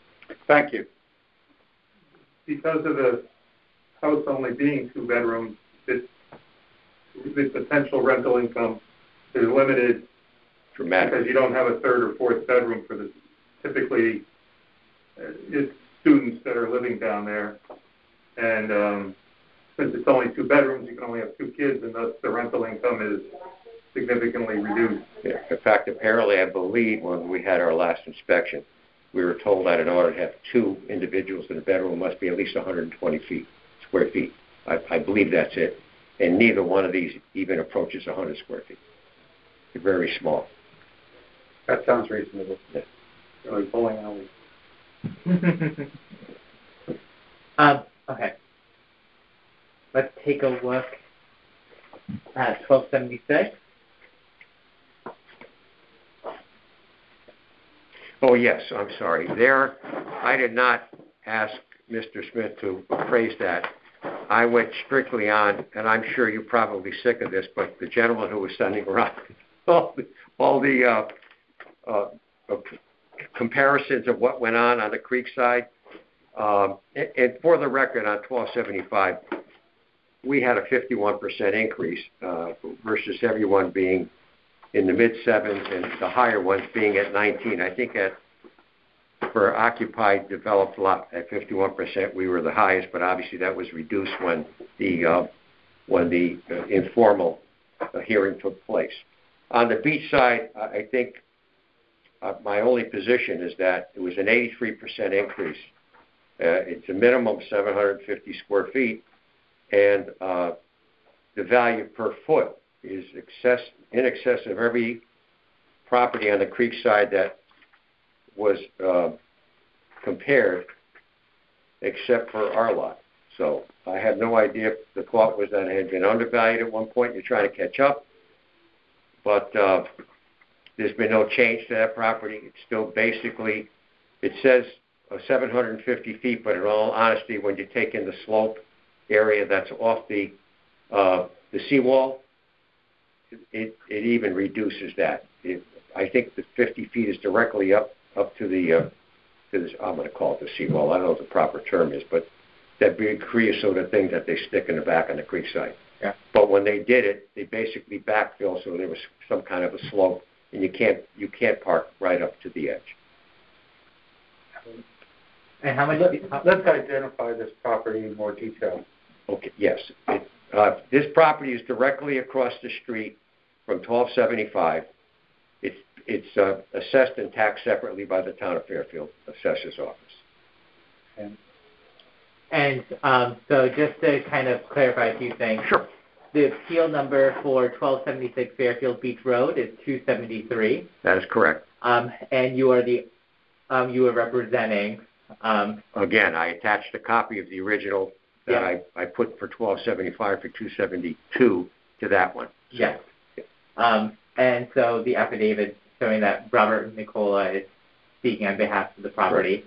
And the town has this property assessed at $47,800. Correct. And you're requesting that the town reduces this assessment to $37,500. Correct. Okay. And so biggest things you were saying, increased by 83%. Now the sloped area, you can't park up to it entirely, so it cuts off the square footage. It does. That slope area is approximately occupies about 9 to 10 feet of the level parking lot. Okay. How much would you pay for square footage? Okay, that's for that. Well, if you eliminate, that would probably reduce the square footage by about 200 square feet, approximately. I'm saying it's roughly 9 by 25.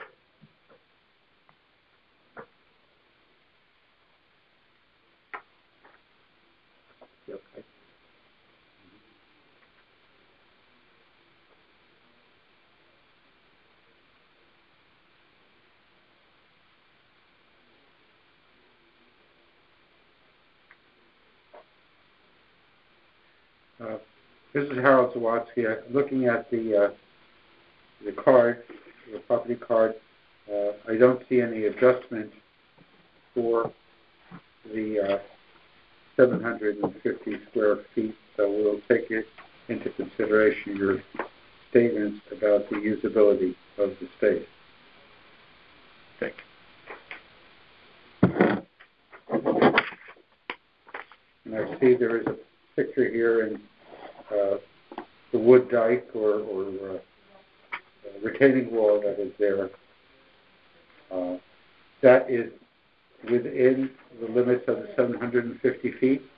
I believe if you measure it, it would go from the street to the retaining wall, and then when they redid it, it had to be about 10, 15 years ago because we were assessed for it. They then backfilled it, and what we did and the Brennans did is to put 6x6s just to keep the dirt from coming down. But that cut back on the usable space. So the raised land is beyond the 6x6 inch wooden structures and then down to the creek. Is that what I'm looking at? May I take a look at that? Thank you, sir.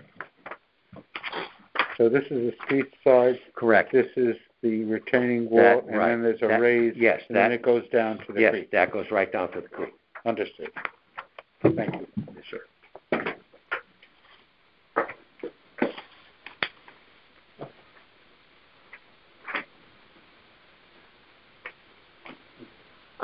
So for next steps, we'll be presenting your petition to the majority of the board at a deliberation session for consideration and vote. You'll be notified by mail with the board's decision within 7 days of the decision. Decisions are going to be made in March. If your appeal is denied, you can come back next year. If you're granted a reduction, you cannot appeal again until the next reevaluation in 5 years. Mm-hmm. If you don't agree with the board's decision, you can take the next steps and appeal your decision in court, and instructions will be in the mail. Understood, and thank you for clarifying that. Yeah, no, of course. Appreciate it. Of course. Thank you for your time, gentlemen. Take care. Of See you next week. Okay. I hope you get out of here at a reasonable hour. What's reasonable?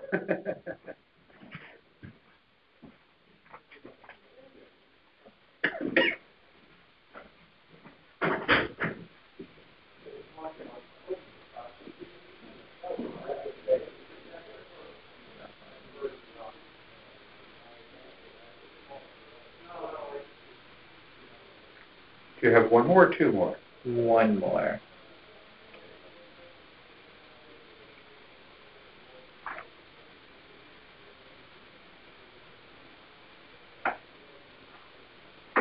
Are you back tomorrow night? I am. I think you've got this figured out. I think so. You'll be on your own. I'm getting the hang of it a bit. It's nice having you here, like explore like different things. It's only because I've done this a few times already. Yeah. And we're going to need you to teach the rest of us how to keep it. Yeah. Once they come in, they're starting. Poor Peter, yeah, he's just been swamped. You know, it's hard. well, we tell them keep it short and brief, and if we feel that we have sufficient information. Are you ready? Yeah. He's doing great over there. He really is. You are like, you get the prize for the on time. He does. So Peter has a few waiting, so he's going to make this one very as well.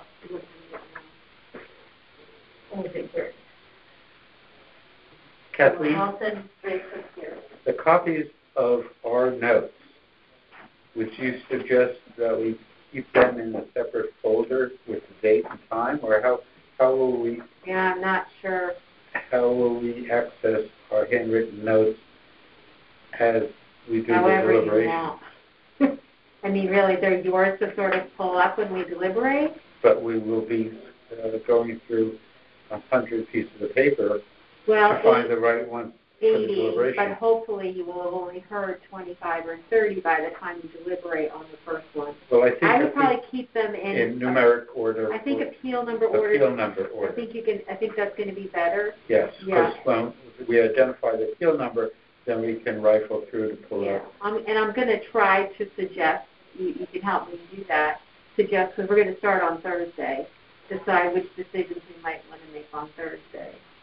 You know, we have a meeting Thursday night. Yes. It'll probably be a little bumpy as we navigate how we're going to do it, but Yes. I would like to get started, so that's mine. Yes. So I'm sorry. Okay, no worries. Hello. How are you? Good, how are you? Good.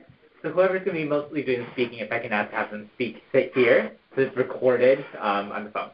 Oh, it's recorded on the phone. Okay. Yeah. Do you want to do the speaking? It does not. Our moral support. Okay, go ahead. Yeah, and just so you are aware, we are recording this, so it's open to the public if they want to go in, of course. So, welcome. Thank you. My name is Ronique Patel. I'm one of the 9 members on the Board of Assessment Appeals. This is Harold Zawalski. He's also a member as well. He's our chair. I am going to hear your appeals today, and your hearing is being recorded. So to state a few things for the record, please correct me if I'm wrong. Let's start with, do you want to start with 2262? Yes. Okay, I'm sorry. So you have one. So 2262 Fairfield Beach Road, and this is appeal number 245. And you are the owner, Nadia Drake? Right. Perfect. And Frank Drake, And the other one.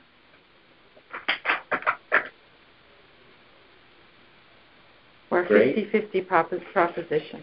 Perfect. And the town has this property assessed at $910,000, and you're requesting that the town reduce the appeal to $600,000. Yeah, absolutely, yeah. Okay. And to swear you in, just raise your right hand. Do you solemnly swear that the information you shall give concerning the assessment appeal now in question should be in truth, in the whole truth, and nothing but the truth? That'll be that. Yes. Perfect. If you can grab a piece of paper right there, and I'll have you sign that with your name and date. Appeal number 245. Yes, thank you.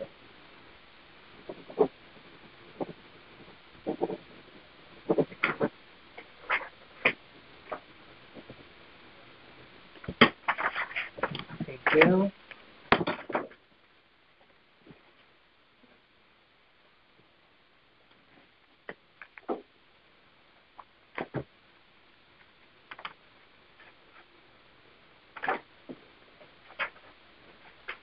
Brilliant. Okay. So this is your opportunity to present testimony as to why you believe the market value of your home on October 1st, 2020 was $600,000 and not the value assigned by the town. Market value is what your home would have sold on that date, and please try to be succinct as possible. Okay. So, I mean, we did provide you with an appraisal from Mr. Anania, who is a bank appraiser, by the way. He's worked for many banks here. in Fairfield. I specifically chose him because he does work for the banks. So he did 3 appraisals. If you can just speak up a little bit so it catches the volume. He did 3 appraisals. The appraisals are comparable 1, 2, and 3. Show that we are in fact within that range. The first one is $600,000. The next one was $675,000, and the next one was $580,000. 3 houses that are on Fairfield Beach Road, same kind of range, same kind of square footage, so on and so forth. And then we did come across one house that was sold that was actually private sale. Hold on, what was the number? It's only 2 houses down, but it's 2218. Is it 2218? I think it was 2218. Hold on. And it sold for $1.2 million. But Mr. Ananya did not include that in this appraisal because it is an anomaly. It's not really anywhere near the price range it should have sold for. It was a private sale, and it sold for out of range, so he could not include it. But he did provide, the houses on the lots, we agreed that probably are worth the money that you say that they are. Because obviously you have a certain amount of square footage that you go by, blah, blah, blah. So our house was $26,000. The Pecora house that was sold for $1.2 million, I think you have it as $125,000, something like that in town. So we agreed that the houses are worth that value. The land is like what we didn't agree with you guys on. So if you turn to the page on this supplemental addendum, you will see that he did an analysis of the land value. Our square footage on our house is 4,000 square feet. Now, 2218 is 7,442 square feet. And it's priced, when you calculate it out, based on your cards in town, it works out to be $123 a square foot. Now, all the other houses that he did go through, you will see he calculated out. One was $104 a square foot, one was $198 a square foot, one was $63, one was $144. Our house, 2262 Fairfield Beach Road, when he calculated the lot size based on your card in town, it's 4,550 square feet, and it's $193 a square foot. We are the smallest house on the beach. We are the smallest lot on the beach, and we are like being taxed as if we were one of these houses that is a big lot and a big house. Even if you add on the additional dock that you have, you added on the additional, the porch that we just, that was just redone. And even if you add on the cost of the house, it's still, and even the outbuildings, we're still at $600,000. We don't understand how you're getting all these different numbers based on all these different, the land value should be pretty much the same price. Even if he averaged all these together, all these numbers together, and you multiply it by our square footage of our lot, you still come out with $600,000. And I cannot sell my house for $900,000. I've tried. If I got $900,000, I would sell it. I've tried many times. The most I've ever gotten is $600,000. I think it's right on the money. Some 590. I could probably push it up a little, but it's definitely not worth $900,000. And these are all figures from your town cards. These are not from, these are actual. I'll show you my card, and he looked up all the other cards. So we'd like to know why we're being assessed as if we're a big house, a big lot. We're a tiny little lot. Our frontage is 35 feet. Whereas some of these houses are huge lots. I don't understand how you're getting these numbers on the land. But even if we average all of them out and multiply it by our square footage of our lot, we're nowhere near 800 and what do you have our land priced at? 890,000. We're nowhere near that.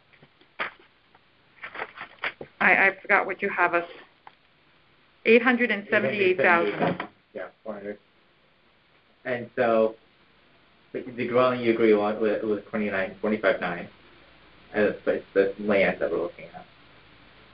I mean, and he added all the other, even if he averaged all these numbers out, all the different numbers, all the different square footage, and we added the price you have, $26,000 for our house. We added whatever you had for the porch. He added for the outbuildings, and he added for the dock, and it still came out to $600,000.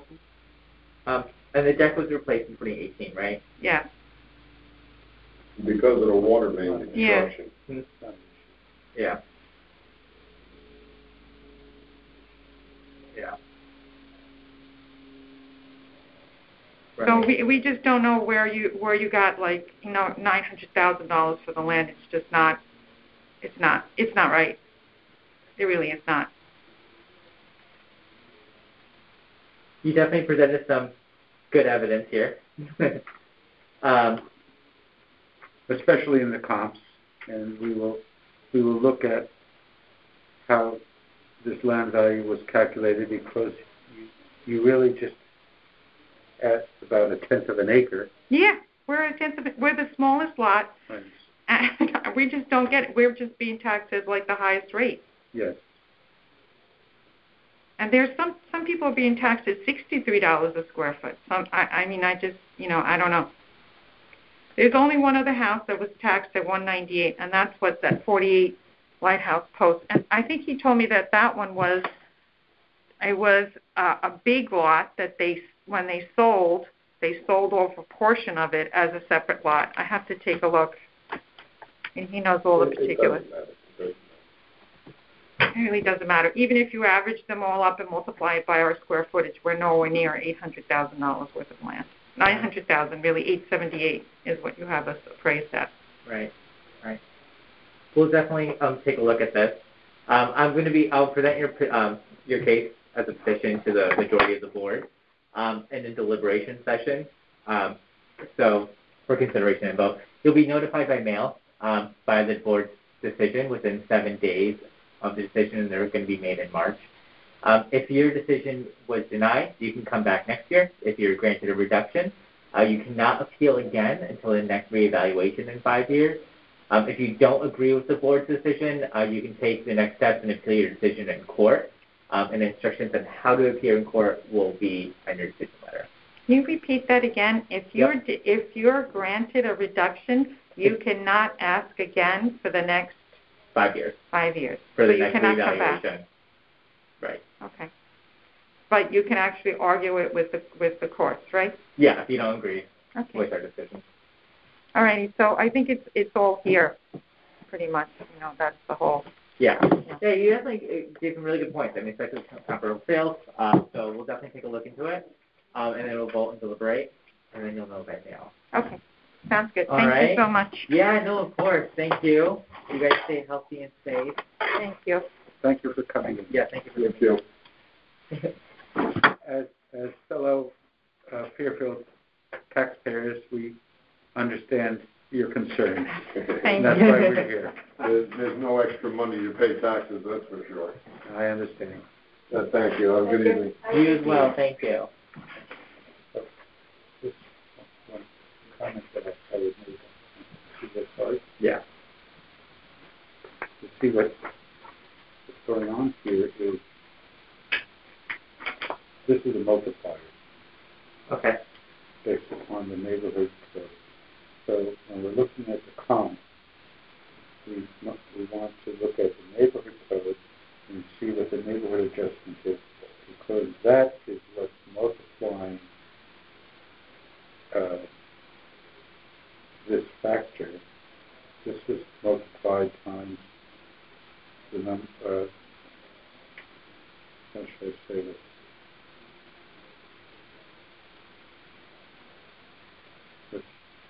I'm not sure of the answer, but what is affecting this number here is obviously the size, the unit price, okay, per square foot.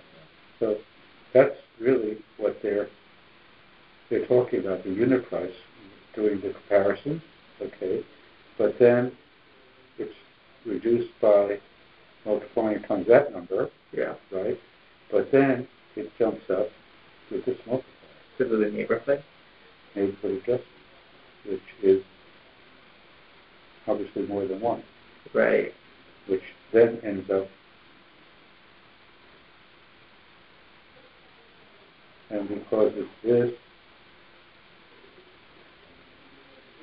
there's no plus or minus adjustment here, and that's what gets this value.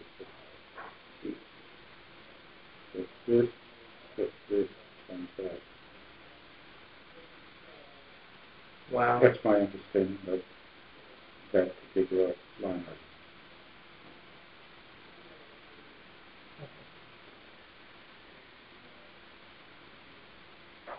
Make sense? Yeah. I mean, you can look at your own cards or pull up any of these now that you've had access to them. Yeah, yeah. Okay. I gotta make copies of all the notes. 3 copies for everyone. And a copy of this, one for the file and one to give them back. Oh, we make 2 copies of this too? Oh, you have the original. Yep. To make one more, put the original in the folder. Yep. You signed it? Yep. The notes I signed. Okay, there's no place for you to sign it. Yeah. Oh, you're here already. Okay. Yeah, they pre-printed all this stuff. Okay, great. Okay. Yeah, so make a copy for the folder and a copy to give to the lady that's downstairs. Okay. She's still there. 2 copies for the folder and 1 to take. Okay. And then, like we talked with Kathleen, we just keep them in numeric order so that when the deliberation starting Thursday night, we can do that. There's no hearings, I guess, for Thursday night. We'll just do continuing deliberation for the Nice. Okay. Okay. These copies, I haven't used them. Should I take them home and bring them back? Or should I leave them here? I guess I can leave them here, right? There, yeah. Yeah, okay. Oh, these are just these are notes. I'm sorry. The note pages. Yeah, this is what I was looking for. Okay. You can leave all that stuff here. There's you notice the supplies table down here on the right. That's where that stuff is being. Yeah. Okay. Okay. Good job. Thank you. Good. Thank you for all your help. So we can hang up. You can announce that you're ending the session and what the time is, and then we can hang up the phone.